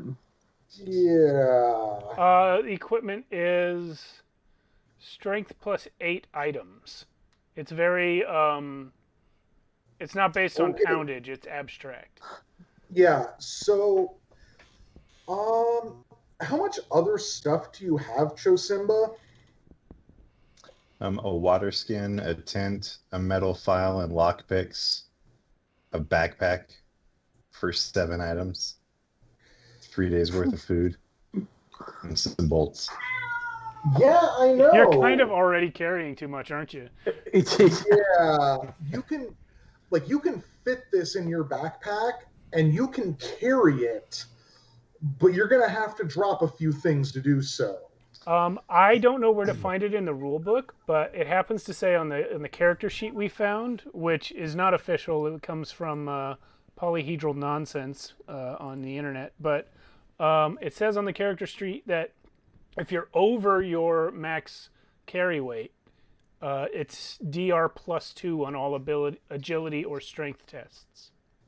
Okay, no, that sounds about like I think that character sheet is like the official sheet. I'm assuming they just made it form fillable. Perhaps. Yeah, no, that sounds about right. So, Chosimba, if you want to carry all this stuff, you are going to be at a -2 to DC checks, or DC checks will be 2 points higher. Yeah. The official rules on page 27. It's there. Okay. Thank you. I remember seeing it as I was looking at the abilities rolls. Okay, so okay, yeah. So for strength and agility, the DR will increase by 2. Yeah, if you've got everything packed together, yeah, you will be at a penalty for strength and agility checks. Now that I'm looking at the rule in the book, it does have an additional piece of information. It's impossible to carry more than twice of strength +8. Yeah. So he can't carry 12 items. It's more than 12. Yeah. I'm watching Chosimba kind of ruffle and move. Carry some of this stuff. I'm still carrying the skull and nothing else. Nothing else at all. I didn't keep anything else from the body. And then I will allow the two of you to carry the other pieces as you see fit. I'm not gonna be protective of it. I'm suddenly, for no reason you understand, a lot less protective of the other pieces of the body. Reek is simply interested in seeing the sort of various pieces and whatever other stuff Chosimba's taken out of his bag. He's looking at, okay, the metal file, the metal body. He's trying to think of like how can he light his torch, right? So I'm assuming this metal file is somewhat grooved.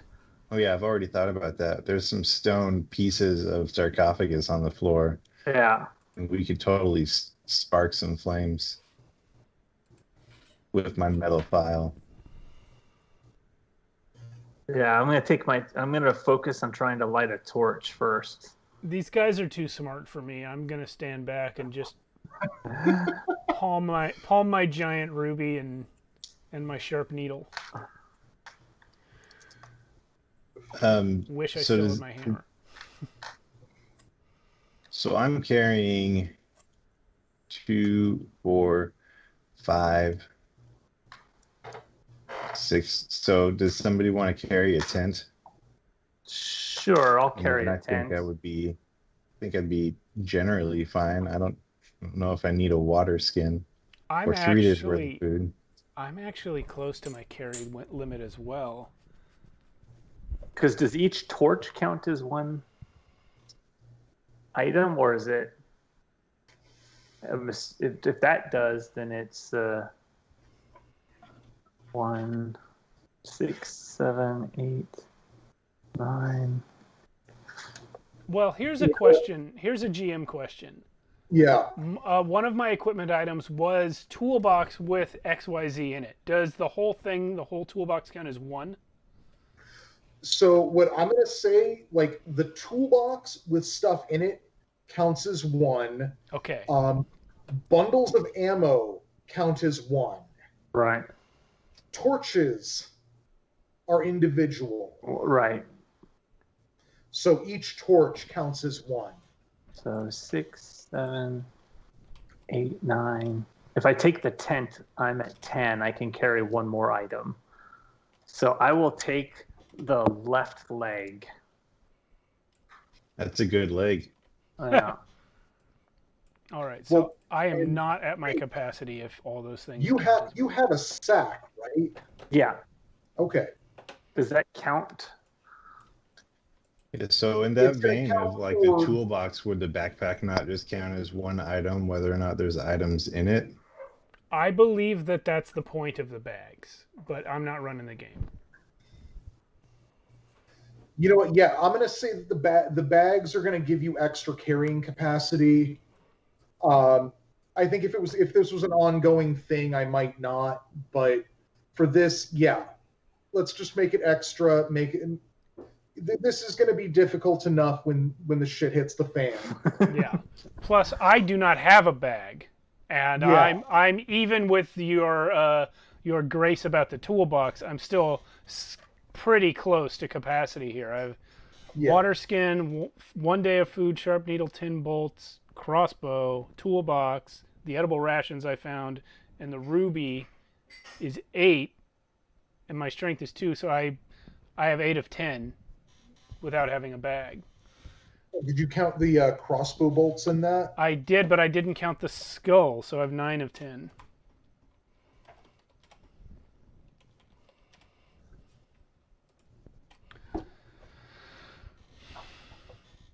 All right. So can we light a torch with a metal file and some rubble? You know what? Give me a difficult. Who's attempting to do this? Not Shears. Reek, I guess, will try the most. So you're gonna try and strike Chosimba's file against some of this rubble. Yeah. Produce some kind of spark. Yeah. All right, give me a difficult presence check. So it's a 14 difficulty. All right. 4. No. Like you don't get any sparks from that. I mean, can I try it as a good idea? Sure, give it a go. Still a presence check. Yeah. Then I have an 18. You what? 18. All right. Well, you apparently picked up that one bit of flint that was kicking around there, and probably thought for a second, realized, maybe your chisel isn't like, pure steel, but you do have something that does seem to be pure steel. Ooh, the leg. I'm going to hit the leg on any bit of it. So you grab this random piece of rubble that happens to be flint, and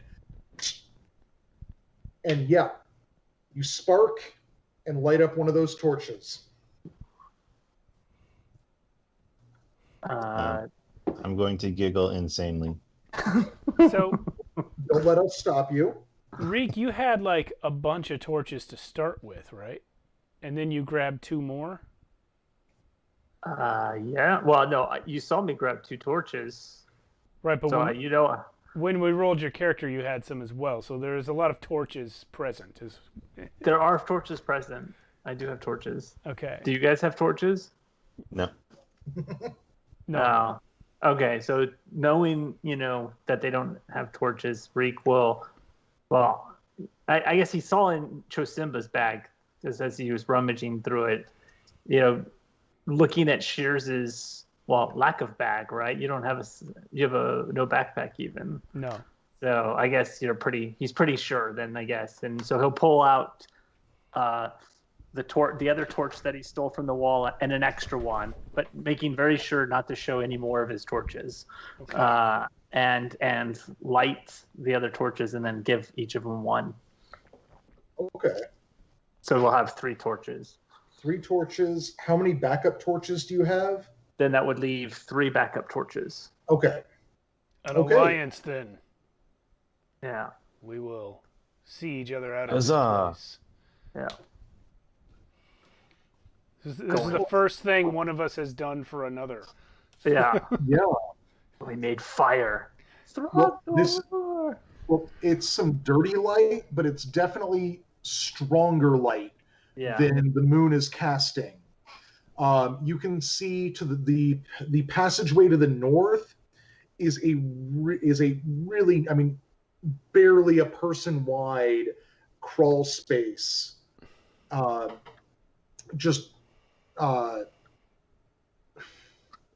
Like fresh earth. Mm-hmm. Like it's not walled up or buttressed. Mm-hmm. It just looks like it's been dug through. To the south, though, is a much more is going to be a much more built up. Like it looks like it's further catacombs leading into the earth. Mm. So our choices are go further down where it's actually potentially. Well, it's not necessarily looks like it's leading down into the earth, but you are sunken in the earth right now. True. And it's leading forward into that as opposed to up.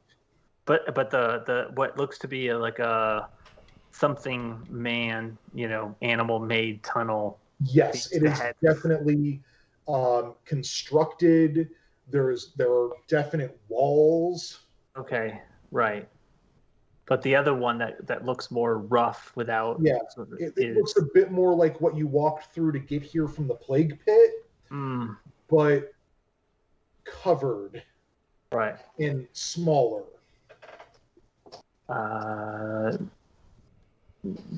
Reek will look to the other two, say, which way do you want to go? But he's kind of making it very obvious that he wants to go down the nicer looking tunnel. And don't forget, there is still you could crawl up from this rubble pretty easy to get to surface level. Oh, okay. So we could use You're this not as stuck exit. underground. Ah, okay. At this point, I would rather do the latter and climb up the rubble to get to the surface. Same here. All right. So you climb up out of this tomb, and just stretching as far as you can see, which is honestly not that far. I mean, is just graveyard. Just stone crosses, wood crosses, whatever you call those statues they put up in graveyards that aren't crosses, or they're just like things. You can see those as far as you can see, but unfortunately, even with your torches, your line of sight is really limited. There is just a dense fog all around you. So you said we know what Graven Tosk is, right? Yeah, you know the. Oh, you know what? Because I have pulled up the map here to show what it is. This is the entire world, and this place with the tombstones is the graveyard we're in. Pointing at it right there. So that's the relative size of it. Yeah. The continent. Well, you know what? Now that you're bringing that up, let's see what you all know about Graven Tosk. Can everyone give me let me go in an order. Let's start with Matt. Give me a D6 roll.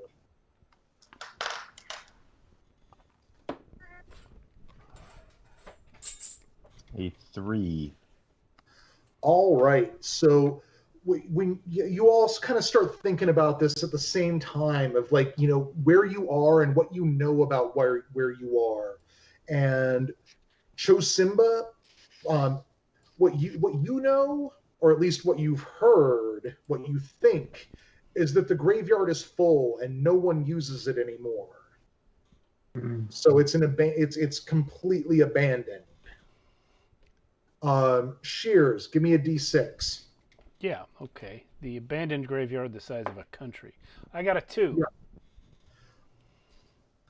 you have gotten the impression that, even in the short time you've been here, it's been getting a little warmer. Like the temperature is rising, not a lot, but it's going up. Now, I've never seen the sun in my life, right? Not that you can remember. So, but considering you can't really remember anything before, I mean, what, like maybe an hour ago at most? Okay, yeah, I forgot about that part. But yeah, the lore-wise, no one has seen the sun in hundreds of years in this world. So like, I wouldn't be familiar with things heating up because it's daytime. So no, this is uncomfortable and weird. What you know, or what you think is that this place, the whole graveyard itself used to be a lot colder. Like probably like permafrost style colder, and it's not that now. Okay. Reek, give me a D6. Hashtag climate change is real. I rolled a 3. Should I roll again? Reroll. 5. Oh, so from all you've heard and know, and assumedly read, it's inescapable. You can't get out of here. There is no one returns from Graven Tusk.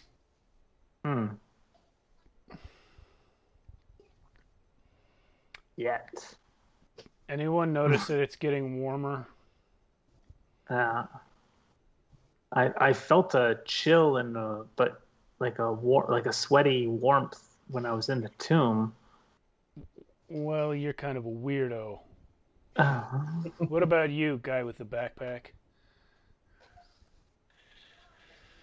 I do notice that it's getting warmer.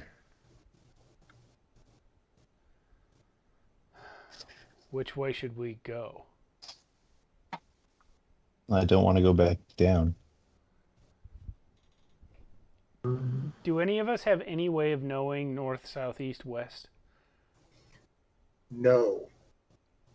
Okay, at most, you can make out your way back to the plague pit.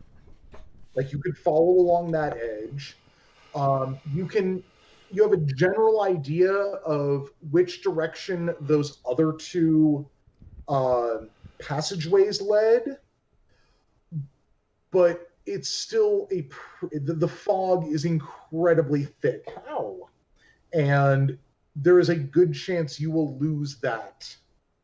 Yeah. After maybe, like 5 minutes or so of walking. Okay. So literally our only landmark is the places we've seen since we woke up. Yes. My thought is, you mentioned stuff being made out of wood. My Reek's thought is sort of like lighting beacons as we move, setting stuff on fire. So maybe A, create more lights, and B, to sort of serve as place markers. It's as good an idea as any. All right. Yeah. No. That's Hey. Because you were so like the terrain. So you mentioned the grave and the stuff there, but like, are there dead trees around or? No, there are semi-regular straight up just wooden crosses stuck in the ground. I mean, assumedly they're marking someone's grave. None of them that you find have any, at least remaining markings of, or remaining personalization of who they were for. The wood is also pretty damp. So it might take a little while to catch. Yeah, darn. It's like permafog here, right? Yeah.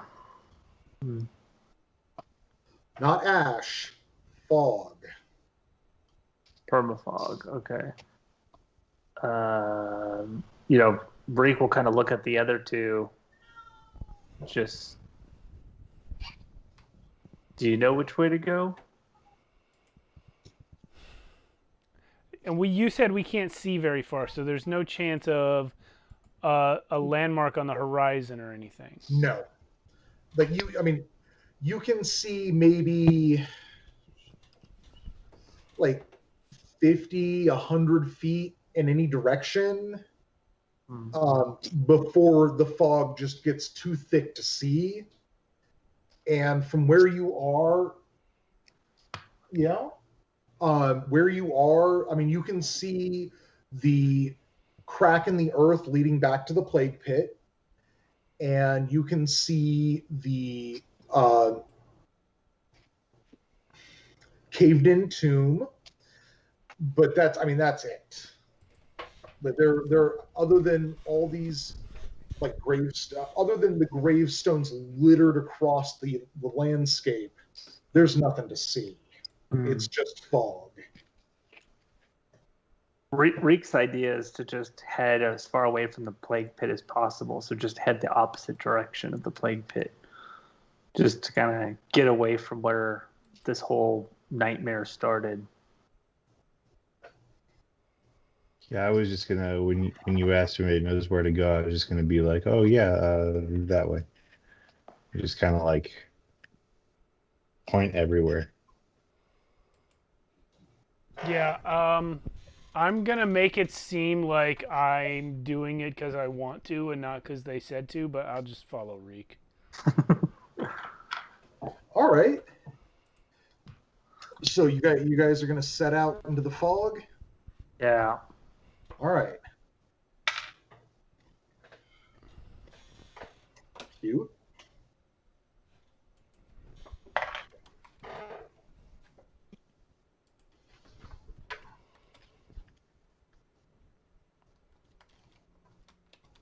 Okay. So you strike out into the fog, and it's just, there are hills, and it's kind of hilly, but it's not. It's Midwest hilly, and there's no real distinguishing features amongst just the multitude of grave markers. Are you trying to mark your way with lit by lighting any of the wooden grave markers on your way? I'd say we try it once, and if it takes too long, we probably would give it up. Yeah. Pardon me for just a second. I need to deal with something real quick. Yeah, I'm thinking the same thing. At least try once. Trying to think of what other ways we could try and mark. Yeah,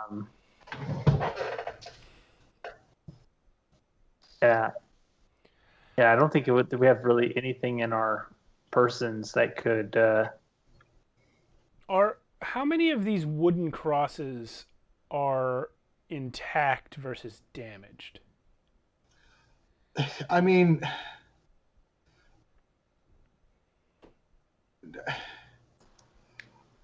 It's hard to give a real.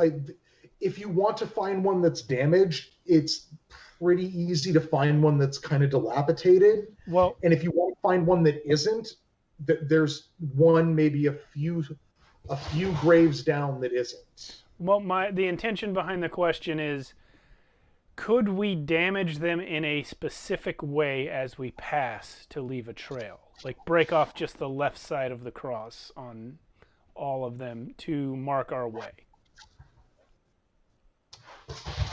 Or would that just look exactly like all the other ones if we did that? Mm-hmm.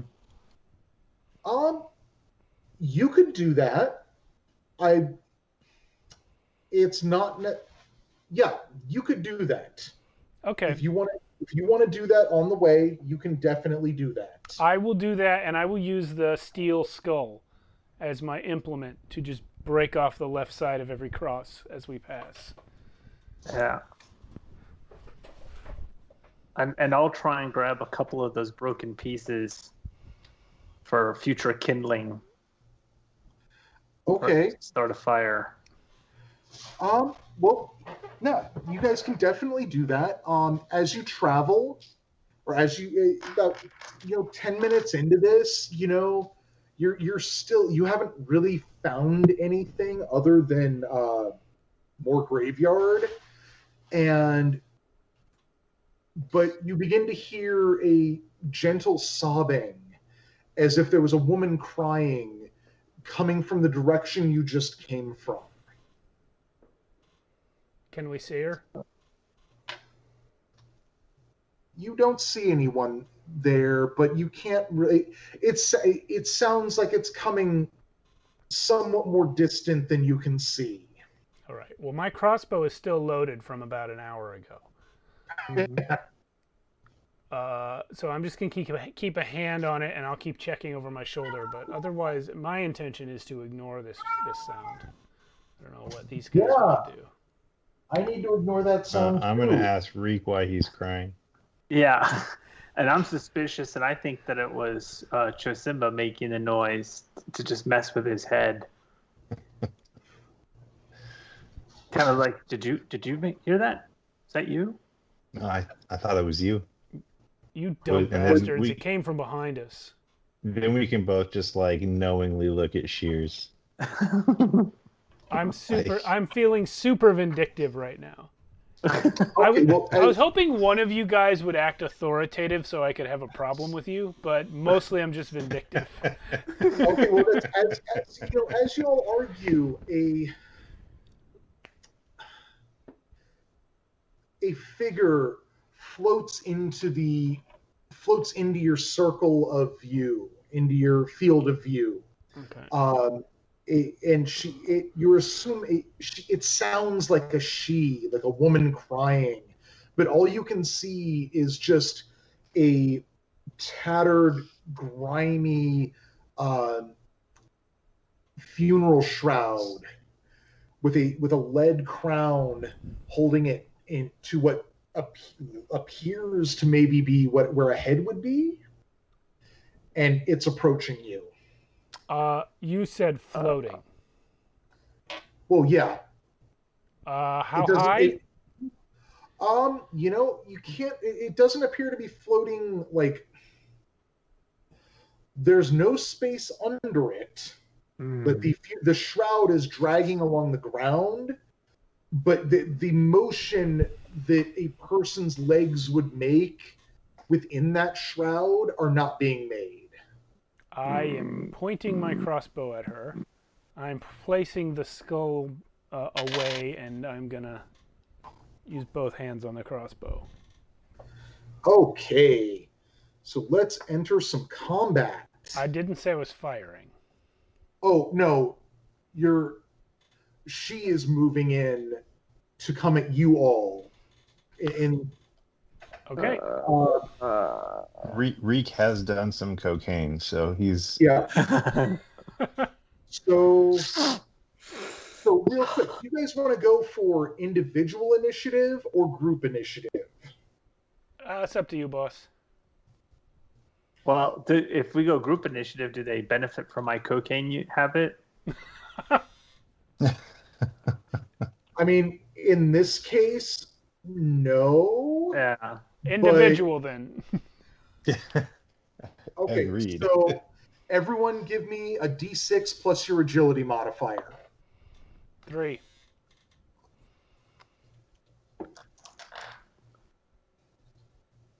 Do I still roll even though I'm using my cocaine? 2. Give me just a sec. Sorry. No, you are good. Okay. I need to figure out where that... Okay, and am I rolling per round?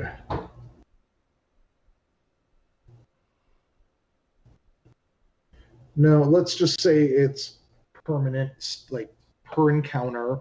So that white powder is going to give you first initiative for this encounter. Okay. I really fucked up here, guys. I don't have any scratch paper on me. Give me just a sec. No worries. You just tell us her stats, and we'll keep note of it for you. Nope. Yeah. No, I've got that. Oh, She's vulnerable to what? Boogers. We just no, have you'll to. love it. You're gonna love it. So I got Reek. Shears, you got a 3. Correct. Chosimba, what did you get? 2.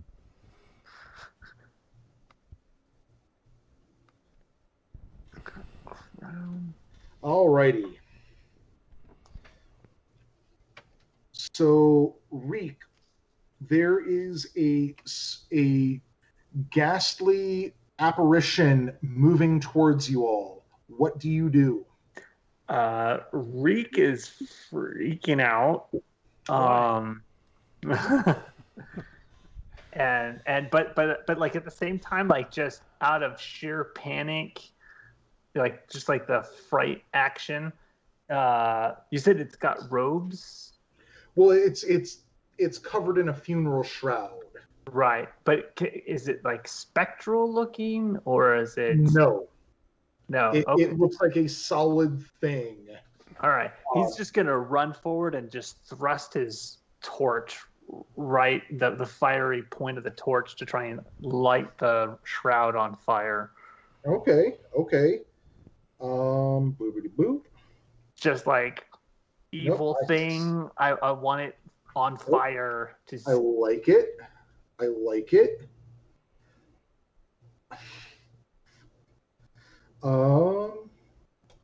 All right, so that is going to be a DC 12 strength check. Okay. All right. And I will roll a 13. So. All right.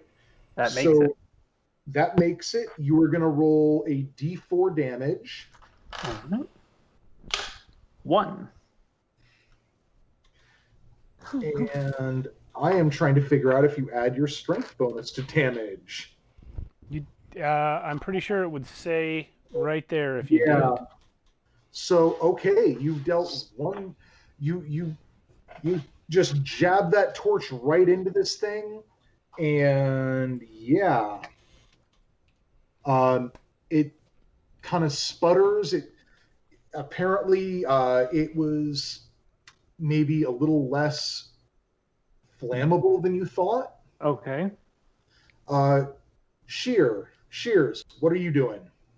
I am pulling the trigger. All right, give me a DC 12 presence check. I have missed. I've rolled a 10. And you know what? I strongly considered dropping the crossbow and attacking her with the skull, which I assume would be a strength check, but I didn't do that. No, just playing. It's it's a tense situation. It's kind of freaky. Yeah. Oh, please don't be doing that right there. Excuse me. I apologize profusely for this. I need to check something. I can't see what it's doing. I can't either. But I have cats, and I know what makes that face happen. Yeah. Okay. No, it's fine. It's just going to be awful for me on my end. Yeah. Sorry. It's a tense, freaky situation. Obviously, your bolt is going to go wide. Yeah.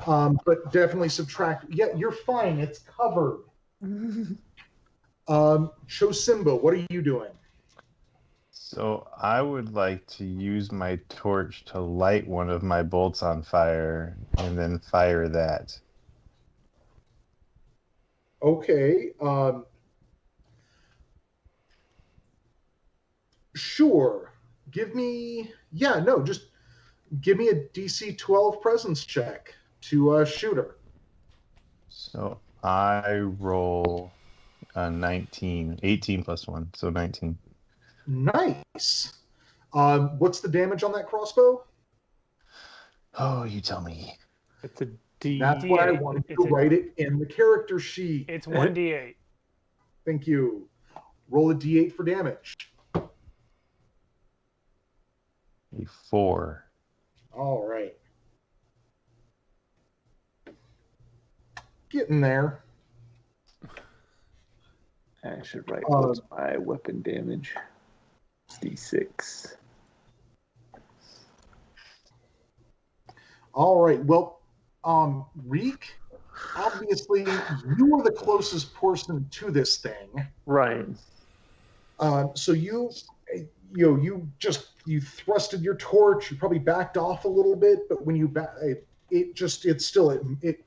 it senses you're the closest, and you think you see like the semblance of a rotted visage beneath those shrouds, and a just bony, almost like an old tree limb hand reaches out from the funeral shroud to grab at you. All right. Make me a DC 12 agility check. All right. So here we go. This is all for all the marbles here. Yes. So Reek will with the screech fail and roll a 10. Ooh. Okay. Well, its hand just gets a real good grip on your arm.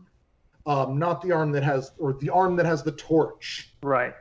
And its touch is just ice.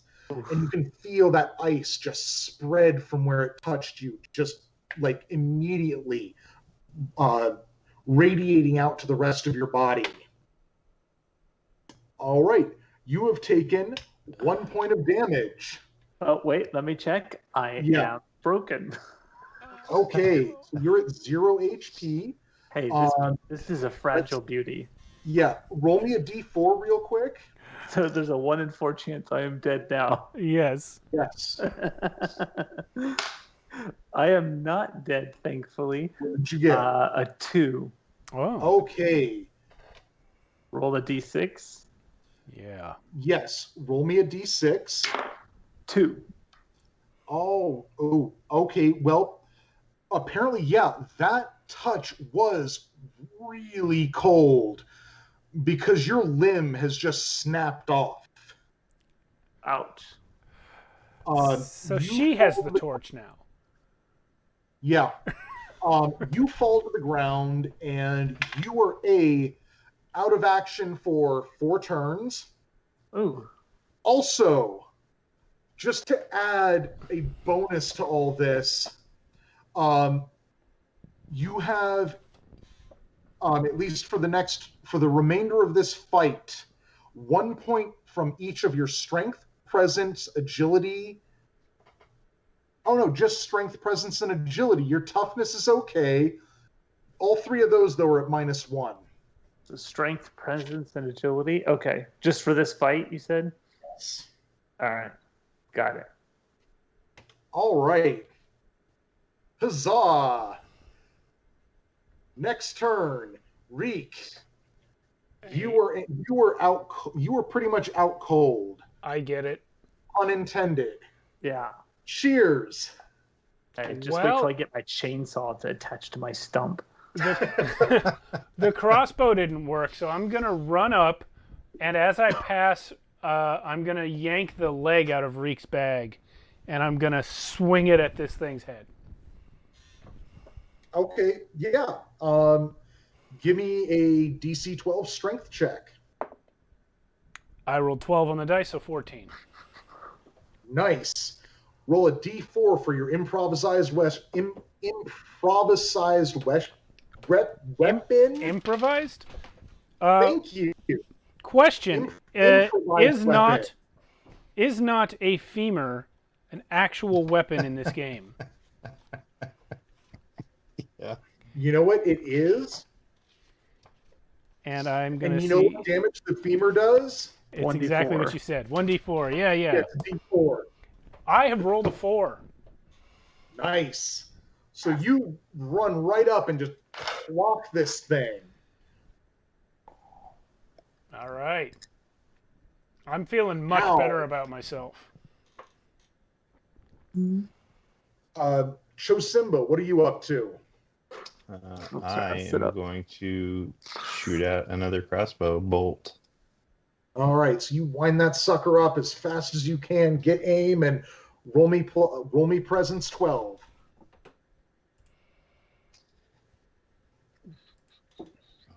I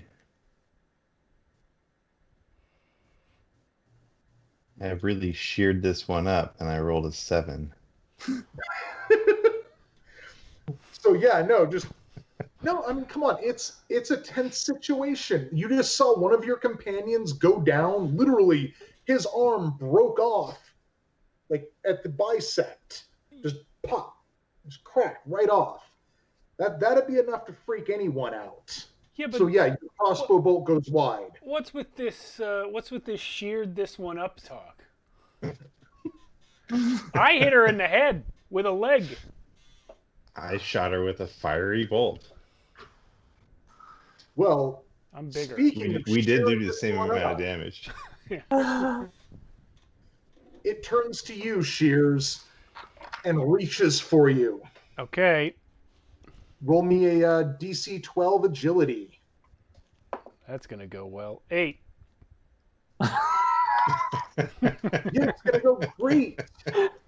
So you feel it just gets a real those bony, gnarled, like finger bone, whatever, just grips at your chest, and you feel the cold, just like Reek did, just begins to radiate out from its touch. You take 2 damage. Okay. It's fine. You keep all your limbs. Oh, and you are now at -1 strength, presence, and agility. Okay. All right. Reek, you are still down. Shears. You want to shears this up some? Yeah. I'm gonna after I've just done that, and then she grabbed me. I'm gonna swing upwards for trying to get under her chin with it. All right. I have rolled a 19. Nice. Roll me that D4. 2.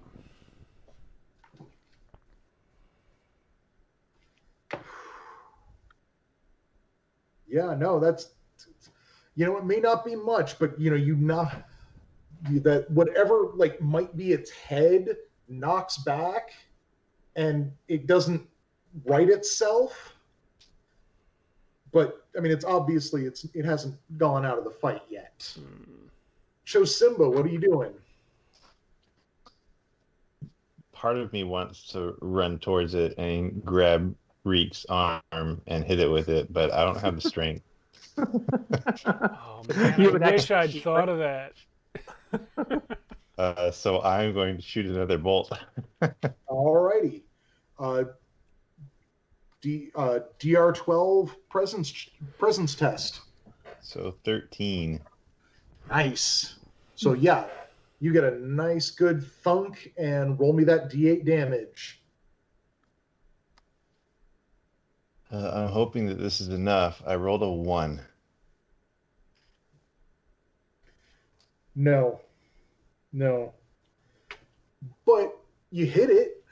I did hit it. And now it's got 2 crossbow bolts sticking out of it. One of them is on fire. Yeah, the fire went out pretty quick. I mean, this thing it's radiating cold of the earth. And I mean, it's pretty damp out here too. With all the fog and everything. Is it still holding Reek's severed arm? You know what? It drops Reek's severed arm.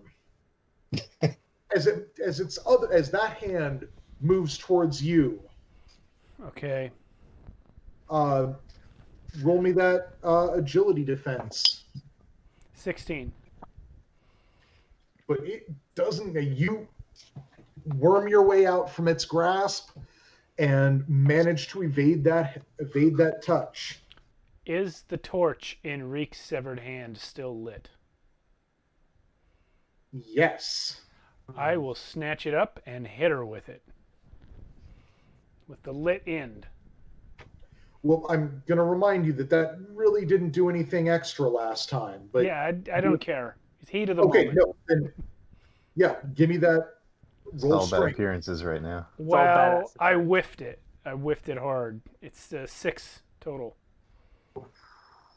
Well, it was a good try. it was a good plan. It was reasonable. I look awesome, right? Like I dive, I roll, I snatch up, and I spin around with it, but she just isn't you spin there. Around and you kind of keep spinning around a little bit because she wasn't really where you were. She's just not in the spot I hit. Yeah. No. Whiffed so hard the torch went out. Yeah, probably. No, I mean maybe if you had fumbled. But hopefully she will be in the space where Chosimba's hitting. Chosimba, what do you want to do? I mean, I'm going to shoot another bolt. All right, go for it. Let's see. A 13. All right, yeah, that bolt chunks right into her, and roll me that D8 damage. 4. All right. 1, 2, 3. Boom. All right. So yeah, that bolt just chunks right into her. I mean, it doesn't seem like it's chunking anywhere special, but just when it hits, the apparition sort of wavers for a bit and then just crumples to the ground.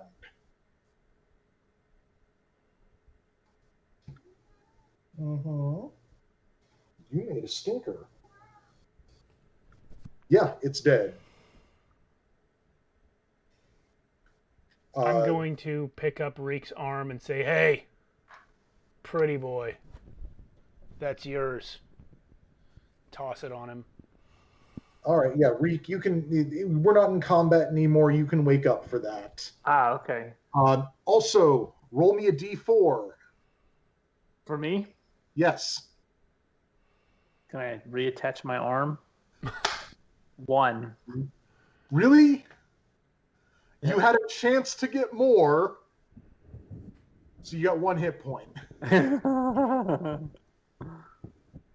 All right. And it's still my hand is still cold.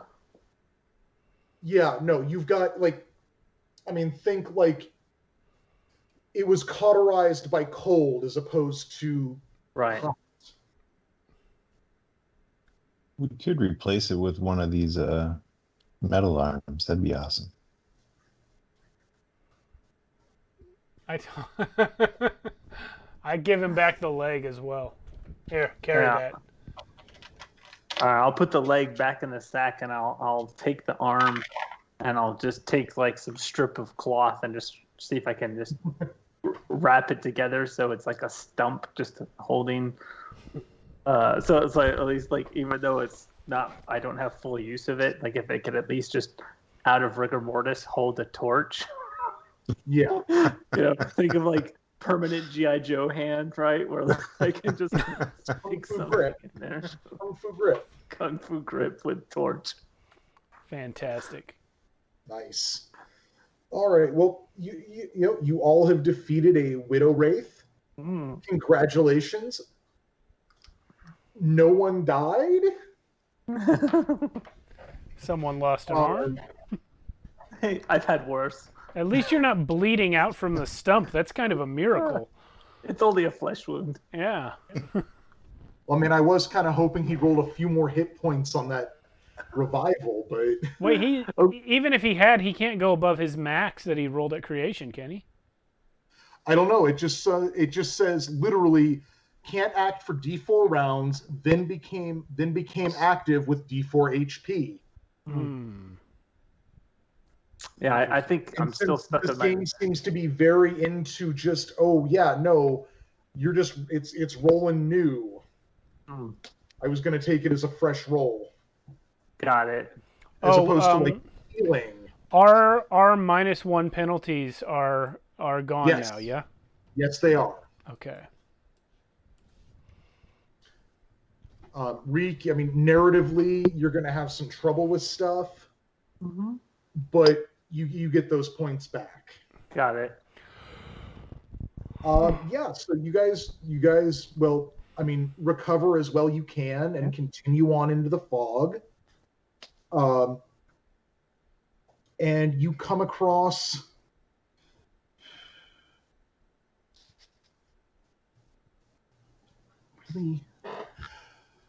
So you come across a stairway leading. A stairway leading down with a sickly green and yellow glow permeating the bottom. The smell, there's an acidic smell just wafting up from below. Okay, so we're on the ground outside.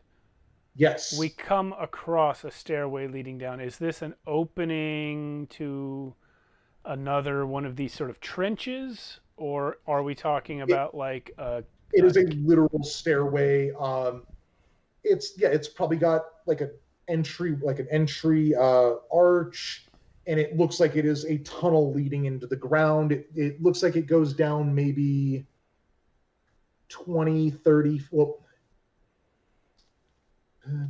maybe like 10, 15 feet into the ground, but it's the end of the stairway is maybe about 20 feet forward. Okay. 20 feet horizontally. Yes. Reek, you go first. You have less to lose. Wait, I've already lost. Well, what if we just have him? What if we just throw his metal arm holding a torch down the stairwell and see what happens? Oh, why don't you throw the metal head? Alternate idea. We just keep walking. I support that idea. I think I'm actually going to vote for ignoring the stairwell. I was joking about Reek going down. Yeah. What is it? Does this stairwell look like, is there safety down there? Is it cleaner? Is it... all you can tell from here is that it is a well-made stone tunnel leading down. At the bottom of the tunnel, or at the bottom of the stairwell, you can see a greenish yellow glow. And you know what? Everyone make me it's kind of weird and out of place. So everyone make me a DC 14 presence check. Failed it. Failed. Yeah, it's just there's an acidic smell coming that's wafting up at you guys. And we're walking. Yeah. There is no enticement for us to climb into a staircase into the earth in a giant graveyard. No, that smells of acid. Yeah, especially after we just saw a ghost. Yeah. A ghost? A ghost. Did we rip off her head and find out like there was a mask and it was really Old Man Winters? No, if you had ripped away the funeral shroud, you would have found a very well-rotted corpse underneath. No treasure on it? No. What makes a corpse well-rotted? Well, it's been rotten for a while. Thoroughly rotted. Okay. But there's enough on it still that it's not, stripped clean. Right. Alrighty. Floating pile of dirt.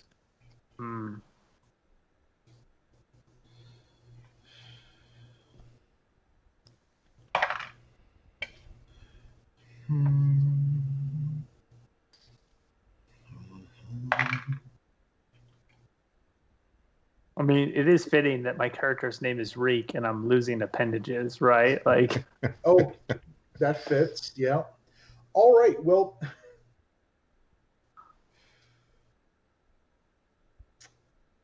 you know what? No. So that took a minute. That took a minute to sink in. I was thinking about something else.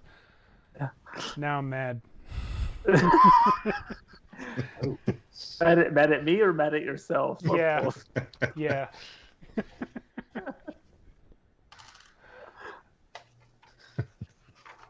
You're welcome.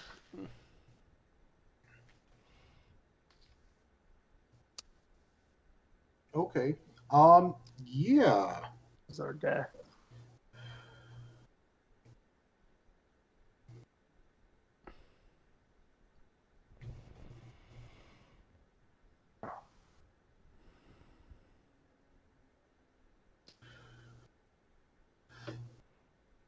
Oh, okay, yeah. So yeah, you all wander for a while more, like 15, 20 minutes pass by. Um, and I mean it is thick fog, and it is, just grave markers everywhere. By the way, Shears, Yeah. the grave marker you just walked by, the cherub on it just winked at you. I'm going to punch him. Ooh. Give me a DC 12 strength check. 10.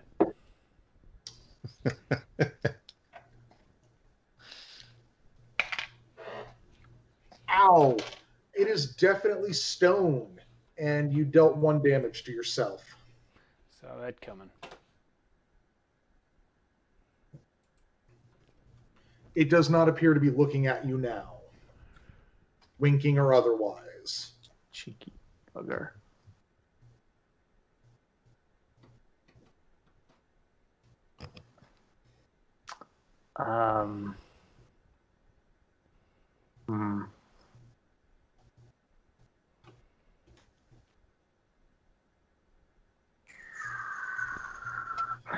The scroll that I have, is it a one-time use thing, or is it a power that I believe it is something you can only use. Four times that day. Gotcha. Yeah. Okay. Roll presence plus D4 every morning, determining how many times you can use powers that day. Choose from your available scrolls. Okay. Yeah. So I'll roll D4 to see how many times I can use it. 1, because I keep rolling 1s on a D4. Yep. All right, I'll save its use until. I was thinking probably at the stairwell I could have used it, but.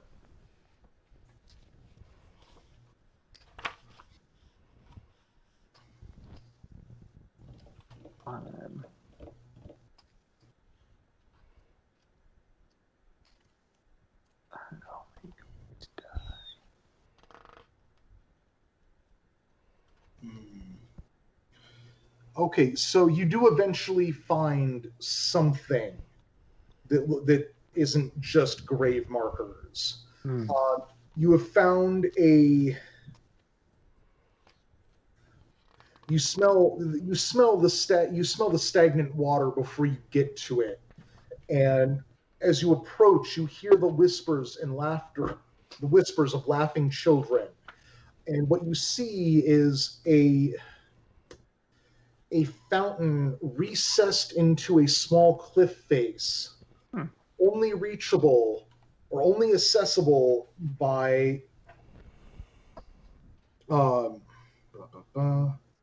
a bridge of protruding pillars that are pillars. They're covering a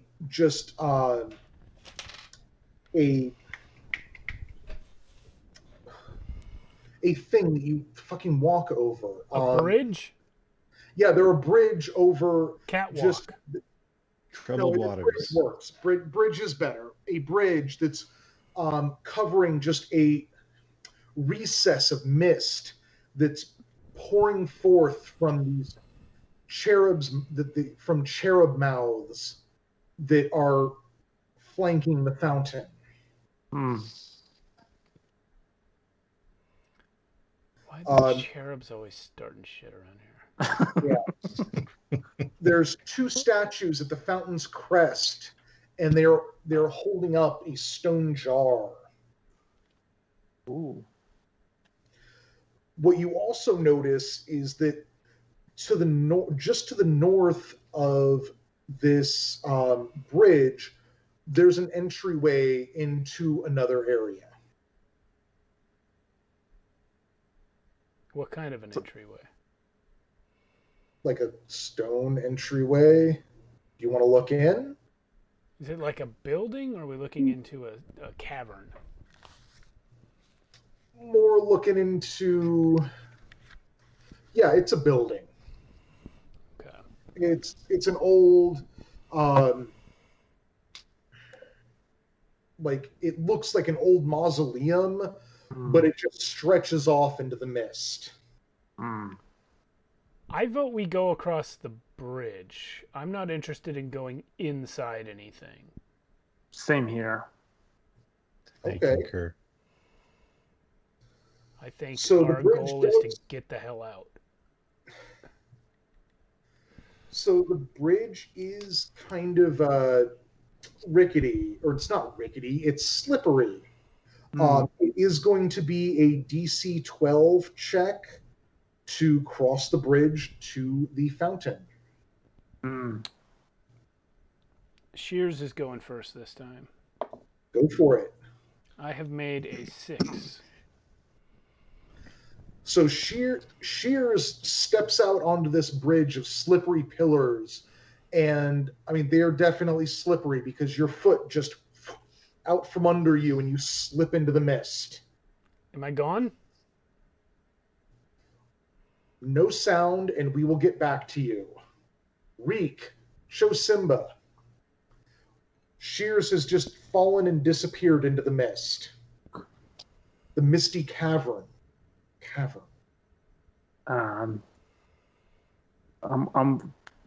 suspicious that Shears found some sort of secret way out and didn't share it with him. Like this was all intentional. Like what the fuck just happened? Like okay. Blood loss, man, is messing with your head. Yeah.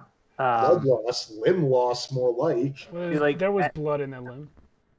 And so, is this like a solid? Is this? I'm imagining, is this like a solid bridge across, or is this just like stone steps that you have to hop across to get to the? No, more imagine that there's a chasm and a number of old pillars that fallen across the chasm. Gotcha. All right. I'm gonna just like, is it possible to like shimmy one's way across, like not try to walk across it, but just kind of like hug it and like. It will be a DC 12 agility test. Still okay. Yes. And then I won't give you a negative modifier for your missing limb. Okay. Otherwise, I'll just say fuck it and run across. All right. 17. All right. Yeah, It's sorry, 18 because a +1. Yeah. Fuck so you can feel how slippery and how easy it must have been for Shears to just slip and fall right off this. Right. But you managed to just dash right across. Somehow How are you reacting to this all? I was gonna run across it. I rolled a 19, so I want to like hopscotch my way across. Just having a great time. All right, you get across as well. I'm gonna cut back to Shears real quick. I'm falling like Gandalf. I'm reaching for a sword on the way down. Nope. You fall and immediately, I mean, just like into the mist, and then you blink, and you're in a reset. You wake up, or you don't wake up, but it's like you're somewhere different, and you feel different. Is it still dark and smelly? Oh yeah, it's still dark and smelly, and you're lying down on a very cold, stony surface. Okay, what do I see? Well, not a lot. It's pretty dim in here. I do still have my torch. Oh, well then you can totally see it's less dim in here. Well, then you can totally see the let's see what it. You can see the your body toothless, aged, and your head spinning with a lifetime of memories not quite your own. I can see that. That's what you were perceiving right now. Also, all your abilities are just dropped by 1.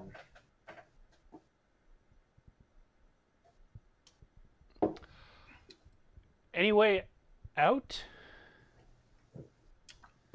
So you sit up and stand, and it is not It's not comfortable. This body has been, dead for a while.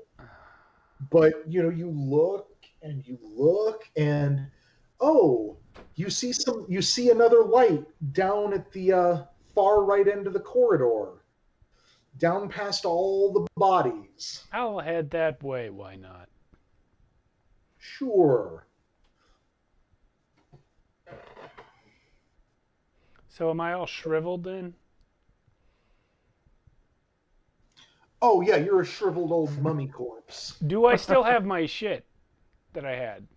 You know what? I'm going to say yes. Yes, you do. Am I wearing the same clothes that I had on? Yeah. Okay. So I've just been down here a while. Yes, you have been down here longer than you can imagine. Okay. No problem. So, Reek, show Simba. What are you two up to? I'm checking out the fountain. You said there was holding something aloft, like a jar. These two bastards Yes. never came down for me. There are two statues holding aloft this jar. If you want to get at it, though, it's going to be an agility DR16.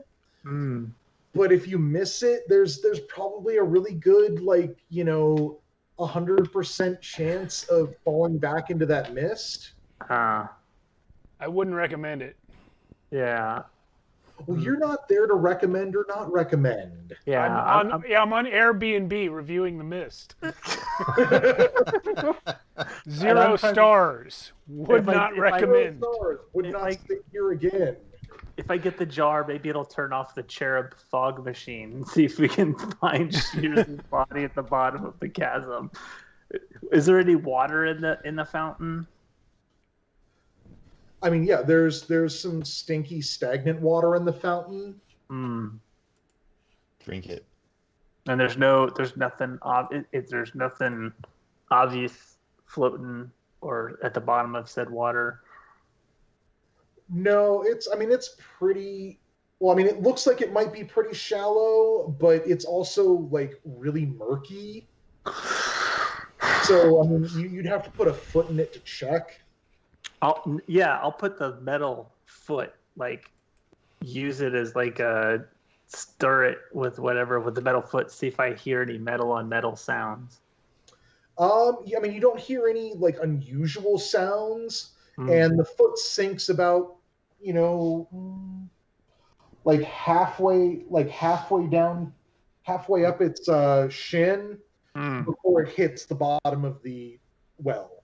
The fountain. Gotcha. But I'd have to step into that to get up to the jar. Well, you'd have to step up onto the fountain, which is, it's getting some of this cherub mist as well. Yeah. So it's kind of slippery. Yeah. I was trying to think if there's any way to how is there any way to try and knock whatever the jar is down with maybe Trisimba's crossbow, if he could knock it down with the butt of the crossbow without having to climb up? Or is it pretty high up? It's not that it's high up, but that it's kind of heavy. It looks like it's a stone jar. What if I? If you knock it over, there's a really good chance it might fall over and either fall into the mist itself or fall onto the ground and break. I was trying to think if I had the metal foot, right? If I just used the heel of the foot, trying to see if I can pop up without having to climb up into the fountain, see if I can pop the jar up out of the hands of whatever's holding it. You could do that, but again, it would be very likely to drop and break. I'm willing to do that if Trisimba wants to try and catch it. That'll be your job, and I'll try and knock it out if you want to try and catch it. Sure. What's coming out of this thing? I may have had some lag. No worries. So, okay, what's going on is that Reek wants to try and pop the jar out from the stone hands holding it. in the hopes that you can catch it on the way down. But yeah, my question is, what's in the jar? Why do I care if it breaks? Well, I mean, you don't right now. Who knows what's in there? You'd have to climb up and look. It's too bad we don't have that skull. Maybe we can use it to look inside. Come down and get it. Like stick the skull on the end of the leg, like have it peer in. Yeah, like somehow that would make sense. Right. Oh yeah, I can see in there. Yeah, I'm willing to try to catch it. Okay, so should I roll like a strength check first to see if I knock it out, or? Yeah, roll me a DR16 strength check. 15. Well, I mean, you can feel that you can kind of move it up with the metal limb, but in doing so, you lose your own footing and fall back into the mist. Hey, Reek, what's up? Wow. That was a super dangerous fountain. You look pretty bad. Well, speaking of super dangerous fountains, Chosimba, as you... Well, Shears, you're still approaching that light? Yeah. Okay, you're approaching the light at the end of the tunnel. Chosimba, as you see your one-limbed companion fall back into the mist, you look up from that to the other end of the bridge, and you see just this desiccated, mummified corpse wearing everything that Shears had on him. Oh. Emerge from the structure beyond. And what do I see? You see Chosimba on the other side of the bridge by that fountain you were trying to get at. Oh, hey, man, what's up? How long was I standing here? It's been a few centuries. And I look great. You look old. Fuck you. I'm starting to look like Reek. I feel like I got something in my throat. Well, Chosimba, you really don't look like Reek right now, because Reek, you've just woken up on one of those, or you've just come to your senses on one of those slabs. Basically, this is a hallway just with slabs with corpses on them, all mummified and dried out. Desiccated, right. Thank you. That was the word I was looking for. Is my arm attached? Is that the only benefit of being an undead? No. Oh, man. I'll still keep you my... Still single limb. You were still mono-limbed. Well, but on the bright side, all of your abilities went down by 1. Oh, hey. I forgot about that. I should type that in. Presence goes down by 1 too? Yep. Everything but toughness. No, this is everything.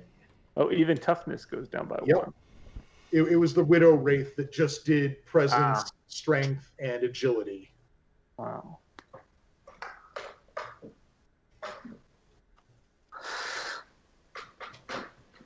All right.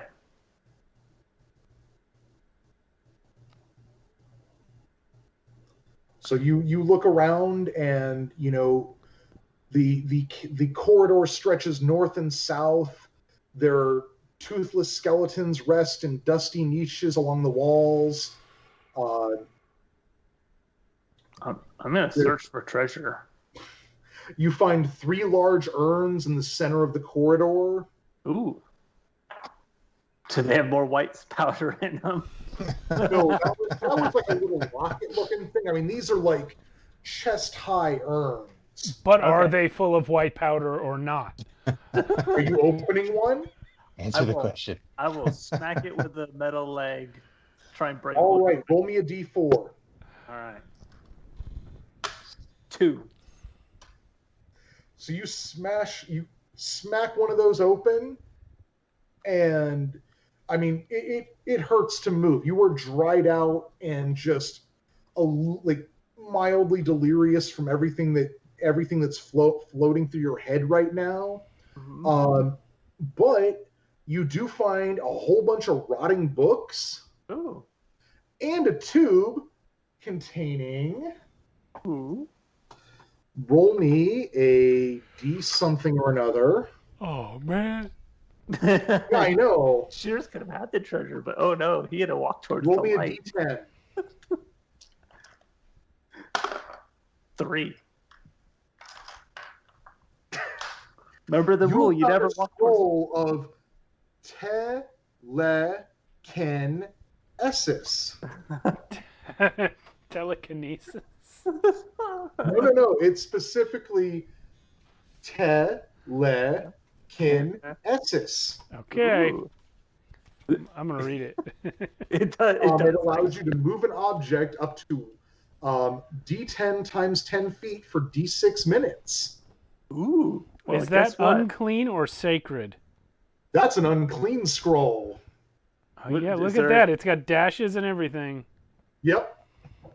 Is there a difference between the two in using them, or it's just for?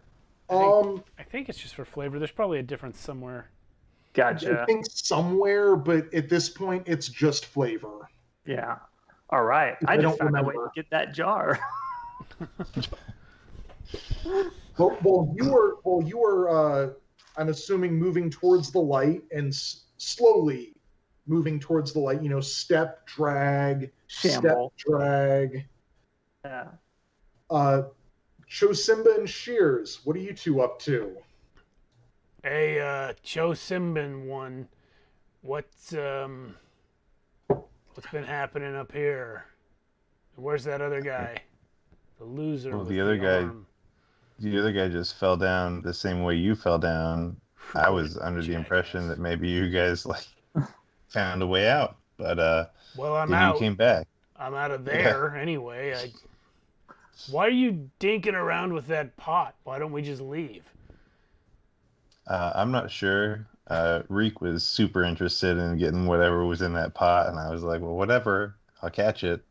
I feel like our biggest mistake here was doing anything other than walking away. Let me ask you a question. Am I dead? I'm not sure. Do I look it? You look like you've been dead, yes. I'm not sure if you're currently dead, but you do look like you've been dead. Whatever we do, we absolutely should not go looking for Reek. Let's get out of here. I agree. All right. Which way is out of here? Point, Reek, you've just made it to the light. Did he hear me say that? No, he just made it after you said that. Okay. Oh, hey, look, it's Reek. We were here waiting for you. Hey, buddy, I was just going to go down after you. I appreciate it. Hey, guys, look what I can do. And I'm just going to try to use the telekinesis scroll to, lift the jar out. You're going to die, though, if you miss it. You're going to give me a presence DR12. Hey, what time is it? It's time to go hard or go home, man. Yeah. You're not wrong. 16. All right. Hey. So watch this, motherfuckers. Yeah. You fucking Yoda the shit out of that pot. Or jar. Yeah. Wait, well, how come he came back with extra powers and I'm just old and rotted? Well, I mean, he's old and rotten, too. Right, but he has extra powers. Still hauntingly beautiful. No, you're not. No, you're not. You're a one-armed mummy. He looks great, though. Magic user, baby, with just floating the urn to himself. What's in the urn, Reek? What's in the urn? You're doing this motion as though you have two arms. You don't. Yeah, it's more of this motion. Yeah. No, not Reek. Not here. Sorry. Here. Oh, okay. Okay. Magic user. All right. Well, you Yoda the shit out of that down. All right. and inside you find nostalgia gruel. Ooh. It's enough to restore 2 people to their prime and increase all their abilities by +1. Hey, best friend. Can I chug both uses of it? Not really. Before I can get to him. I'll eat it. I'll eat it. And I'll share it. I'm gonna watch him eat it and see what happens. Okay. Why are you eating the shit you found in a stone urn in a graveyard? Because I know it's good. And yeah, your skin fills back out to its lustrous, just luxuriant past. Like, honestly, you look a couple years younger than you did previously. Does he get his arm back? No. But his prime, restore him to his prime. Yeah, but by his prime, he had lost that arm. Okay, so his prime was shortly after he lost the arm. Yeah. Okay. All right, I'll toss the so red if you both eat that, Chosimba, you're still stuck on the other side of that bridge by that fountain. I'm sorry, before you go on, it restores our HP as well? No. Enough to restore 2 people to their prime by increasing all abilities by +1. Okay. There is no HP restoration. And we're saying that just cancels the -1 we already had. Yeah. Okay. Yeah. You could just lose an arm and. Am I still on the other side of the pond? Yeah, you were still on the other side of this mist, Chosimba. Oh. And there's not really any other way around. Well, where are Reek and Shears? I was just talking to them. They're on the other side of the bridge. The bridge isn't that long. We were just shouting across it. Yeah. Because I lifted. I never crossed back the bridge. He fell into the mist and then became a mummy corpse in the corridor beyond. Yeah. Right. So when we came out of the corridor, we were back on the side we started on. Yeah. Oh. I see. So I'll go over to them. I didn't realize I was yelling at each of you. Yeah. I'll go back over there. Well, give me a DR12 agility test. Maybe you shouldn't. Maybe we should come to you. Well, there's nowhere else to go past there. Yeah, right? there's nowhere really else to go near that okay, never mind. Fountain. I did roll a 12. Phew. You just managed to make it back across. I'm still gonna hop, skip, and jump my way. I'll pretend as if I'm using my telekinesis powers to help him on his way over too. I'm gonna make a big dramatic show out of reaching out and grabbing him by the wrist when he's really close and pull him in. Nice. Well, yeah. So you were all on the safe side of this bridge. There is the Hall of Corpses behind you that Shears and Reek came out of. Let's not go there. It is a deathly place. Let's not go to any of the places we know about. Everywhere I've gone, I've gotten treasure, so... Right. But sometimes they also take your arm and kill you. True. All right. Well, are you all going to head back into the mist? I kind of feel like we should just sit down right here. How hard would it be to just start a new civilization in the graveyard? I have 3 days worth of food. We need a small civilization. We got a tent, got a couple more torches. Are there any trees? Have we seen a single tree since we woke up? Are you going? Well, let me ask again. Are you going to venture back out into the mist? No, we're seriously considering just living here. Got a fountain. There's a fountain. Well, I mean, there's a fountain you have to dexterously cross a slippery bridge to get to. Over time, we would solve that problem with ropes that we would make if there are trees and plant life to build fibers. There are no trees that you can see here. All right, we got to keep moving then. We could throw some mud on the bridge, soak up some of the wetness. Yeah. Is that how mud works? I don't think that's how mud works. Throw some dirt on it, see what happens. I say we just charge off into the I don't know that we have enough people to do science on the bridge. We have nothing but time. Like if you fall into the mist and you just come back really old. I'd like to hollow out bone to create a little aqueduct. Right, but we've already eaten all the restorative gruel, so if one of us falls into the mist again, right, and then falls in as a zombie, we don't know what will happen. Right. You were still technically alive. It just looked like you had died. I say we charge off into the mist like the bold warriors we are and face death like men. Absolutely. Right behind you, Reek. Right. I'm annoyingly following. You're the one with the sword. If there's any charging, it's you. Yeah. I'm gonna strap one of the lit torches to your stump and let you go.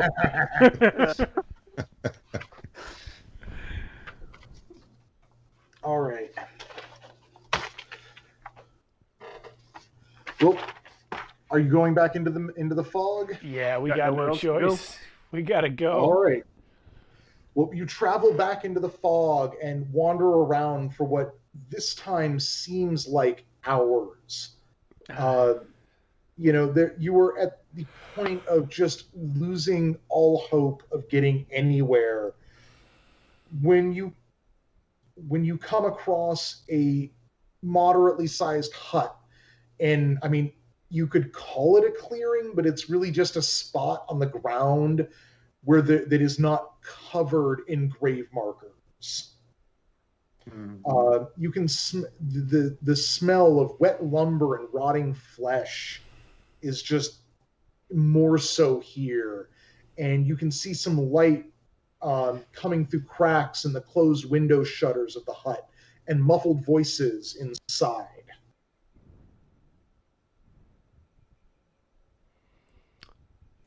Around the hut, there are piles of logs, a dozen or so barrels, and half as many freshly made coffins. Off to one side, you see a open grave. Do you look into it? I've just had a thought that maybe should have occurred to me hours and hours ago. I am going to reach up to my neck and try and take my own pulse.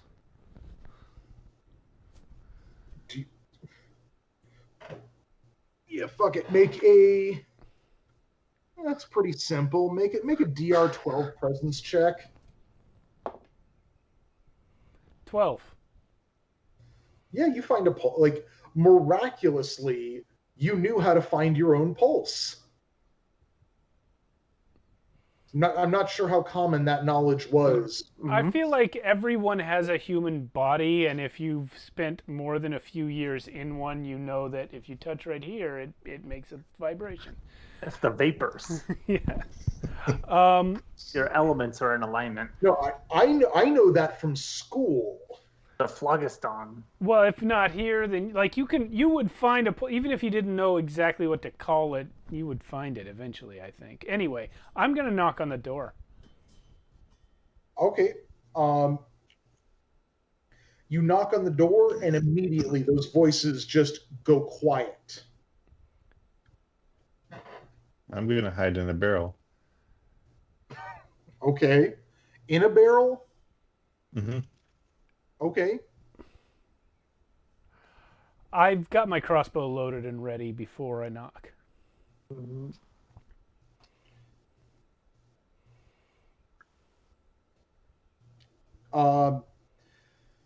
Do you say anything? My name is Shears. I could use some help getting out.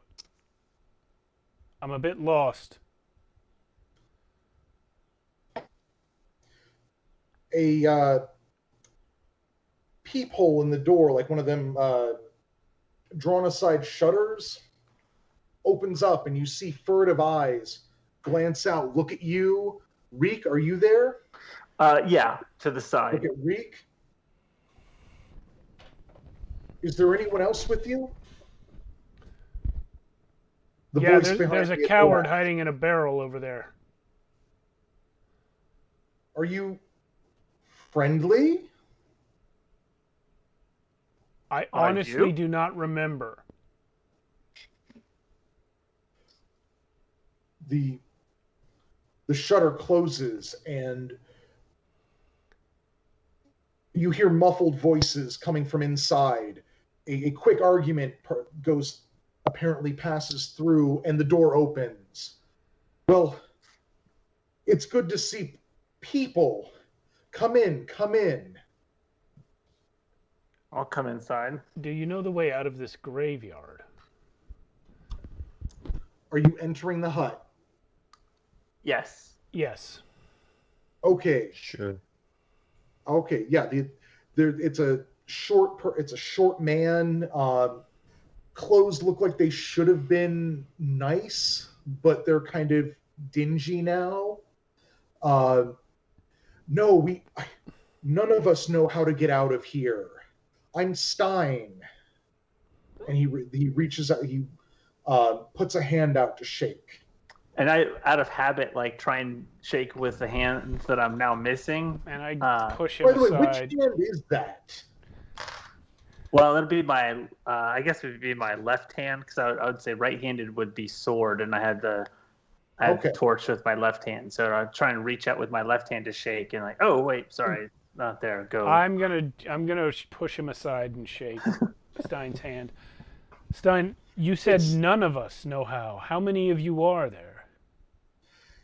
Stein turns behind him, and you see a youngish-looking person. No, maybe middle-aged. It's hard to tell. Dressed as a town guard. This is Benzin, and back there in the corner is Agra, and you see another man in the back corner who's old, looks closer to closer to how you looked as a mummy than you look now. We've been trying to get out of here for what seems like ages, and we cannot find a way out. But we don't belong here. We're alive. I turned to Agra and said, "Did you try and get to the fountain?" Agra ignores you and is just sitting in the corner praying. How sure are we that we're all alive? I have a question for the GM. Yes. We've been awake for many hours now, yeah? Yep. Am I hungry? Sure. Okay. Just checking. Yeah.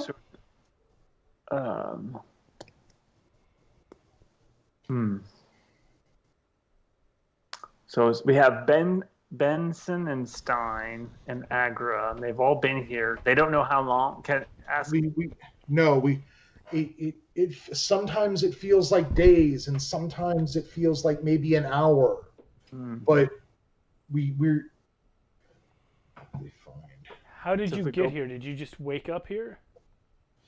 No, we traveled through the graveyard, through the Graventosk. But how did you get to Graventosk?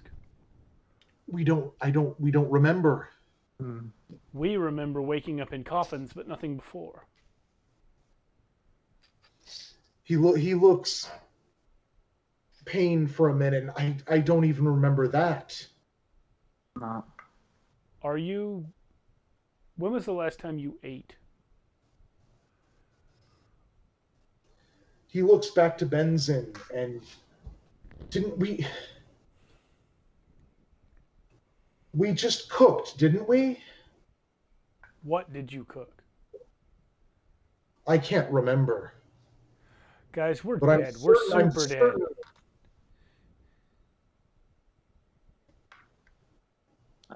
Look, when he mentions cook, I kind of look around for like a hearth. You know, is there any evidence of recent cooking? Yeah, you find a hearth. The embers are warm. Like it feels like they might have been like hot like hours ago, but any dirty dishes? All the dishes look pretty dirty. That figures. What have you guys tried? Any leftovers? What have you tried in terms of getting out?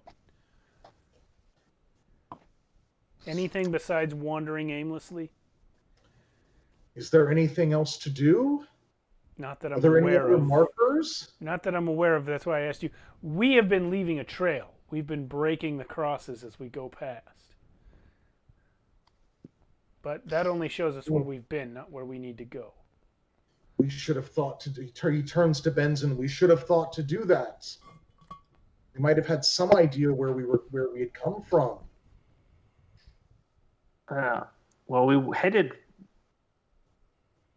from the pit where we woke up. We headed in one direction, and we eventually found like a staircase going down. Have you guys come across that? Which had like a greenish glow.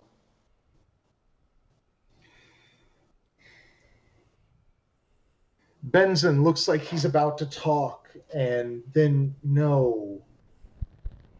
He raises his hand like, "Oh, I remember," but then lowers it like he's forgotten again. And then what about this aggro guy? Does he actually look like he can actually move on his own volition, or is he's so frail that he's Grift assures you that he can move. He's really lost in prayer right now. Well, Reek's thought is safety in numbers. So right now he's thinking, okay, hey, our wolf pack just went from 3 to 6, right? He's looking at, we've potentially doubled our numbers. So is there a way? How did the three of you find this cottage? How did you find this cottage? Came upon it at random. Did you build it or did you find it? That's how we found it. It's and as he stutters, you feel just the air chills noticeably, and an ever-present fly buzzing just ramps up in volume. All your neck hairs stand on edge, and you hear something outside.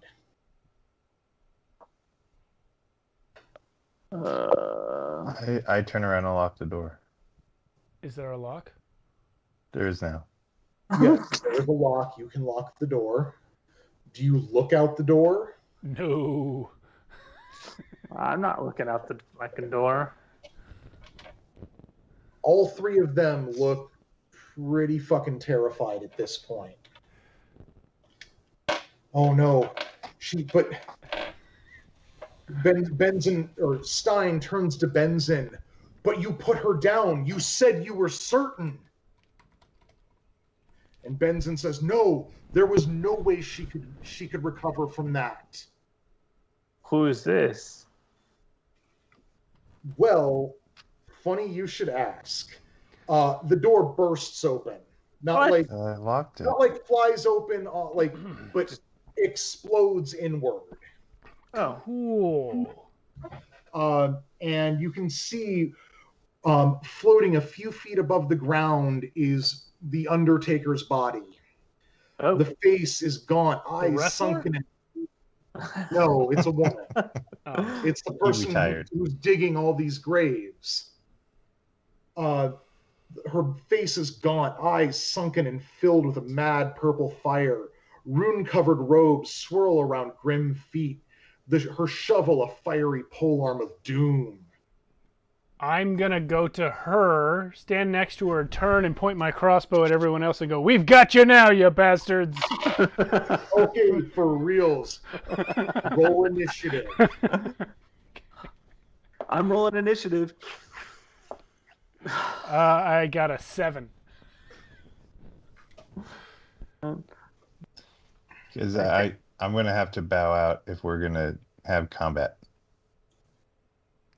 I'd say we're getting towards the late time. Yeah, it's about this is literally the final encounter.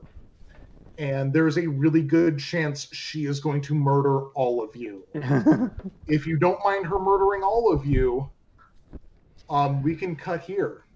You want to narrate an end for us? Because I think that right. I think we're probably all cool with dying here in this graveyard. Yeah. So, try as you might, all 6 of you fall before her. Just her fiery shovel just cleaving through you. Her shovel cleaving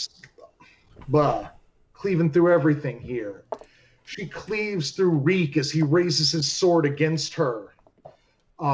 Shears, Chosimba, you raise your crossbows to fire, but the purple flames that emanate from the purple flames lit in her eyes burst out, consuming you both. And the less said about what she has done to the other 3, the better. Mm-hmm. And you can still perceive as this creature digs new graves for all 3 of you and dumps you in them and then fills them with dirt. My entire life was in this graveyard. I'm like that whale that appeared in the sky over that one planet and then fell to the ground. I never knew anything but this. Well, thank you all very much. I hope you enjoyed at least most of it. I'm sorry I couldn't quite hustle enough to get to that end quicker. But I had a lot of fun with this and would definitely enjoy playing it again. Yeah, absolutely. I hope you all liked the adventure at least. It was great. I had a great time. I don't mind that the ending was a little bit rushed due to time. I think we all knew where it was headed. Yeah. I do. Of course, it would have been better to play it out, but hey, it's midnight. Yeah. So what are you gonna do? I mean, there was a chance, but I mean, she's got like literally 27 hit points, and she takes minus D4 damage for each attack. If all of us were at max, that would be more than like 4 times our hit points, right? Yeah. So, never mind. Yeah, she's pretty tough. We weren't gonna do it, guys. Yeah, and I only had like 5 bolts, so I would have been out. Yeah. It would have been like when the hobbits charge, the Uruk-hai, right, where it's just kind of laughable and they just get picked up and tossed aside. Like, I'm really curious about what exactly the heck was happening, though. Like, how come we are here? Oh, if you want the explanation the adventure gives, there literally is none. Awesome. Like, awesome. I love that it's literally just like, yeah, this happens, and then whatever. Like, right. It's kind of, if you play through the whole thing as the start of a campaign, well then, okay, you're gonna if you get through this end, then you're gonna try and figure out how to get out better. Or this is, you've killed all your character, all the PCs. So, well, let's go here and do this. Yeah. Or like we did, we just did this, and it was kind of nuts. Yeah. Yeah, it'd be curious to see like what the paths we didn't choose. Like, was there more explanation to the metallic skeleton? Like, would we have stumbled across an explanation for it, or was that just a nope? That's kind of cool. I like that there's a lot of weird stuff that just goes completely unexplained. Right. It's just kind of like, here it is. Yeah, okay. And you know what? That kind of stuff is exactly what I wanted out of Mörk Borg. Yeah. Right. I mean, I'm sad you all didn't descend into the vomitorium. I could not conceive of a reason to do so. I was like, I know he wants us to go down there, but it's just completely unjustifiable. Yeah. Oh no, that's like, I was fine with that. Yeah. Like, honestly, I kind of cut an encounter out, because I figured just cut to the end. I can, like, because it's supposed to be basically like, you go to there are these 4 places you go to, and after you've gone to all 4 of them, the next random place you go to is the Undertaker's hut. Gotcha. There are other places you can get to from these places, but that would mean following some of the more definite pathways. And I just kind of cut the last one and said, fuck it, just get him to the Undertaker's hut, and because that's kind of the end. Right. All right, well, at 34 minutes over, I'm going to close out the stream. Yep. Thank you, Jason, for GMing. This was a great game. This is one of my favorite ones in a while. Thank you all for having me. It was a lot of fun. Thank you for everyone who's still watching. I don't know if that's anyone, but... Well, I know Trappy's here. I saw him. He was in the comments recently, and I don't know if Snoozy James was ever really here, but there's been a lot of people in the chat. So thanks for watching, everyone, and if you're watching in the future, thanks for watching in the future. And we'll see you. I'll see everyone on Friday and Kenny for a different game. All right. I'll see y'all next Monday. Yep.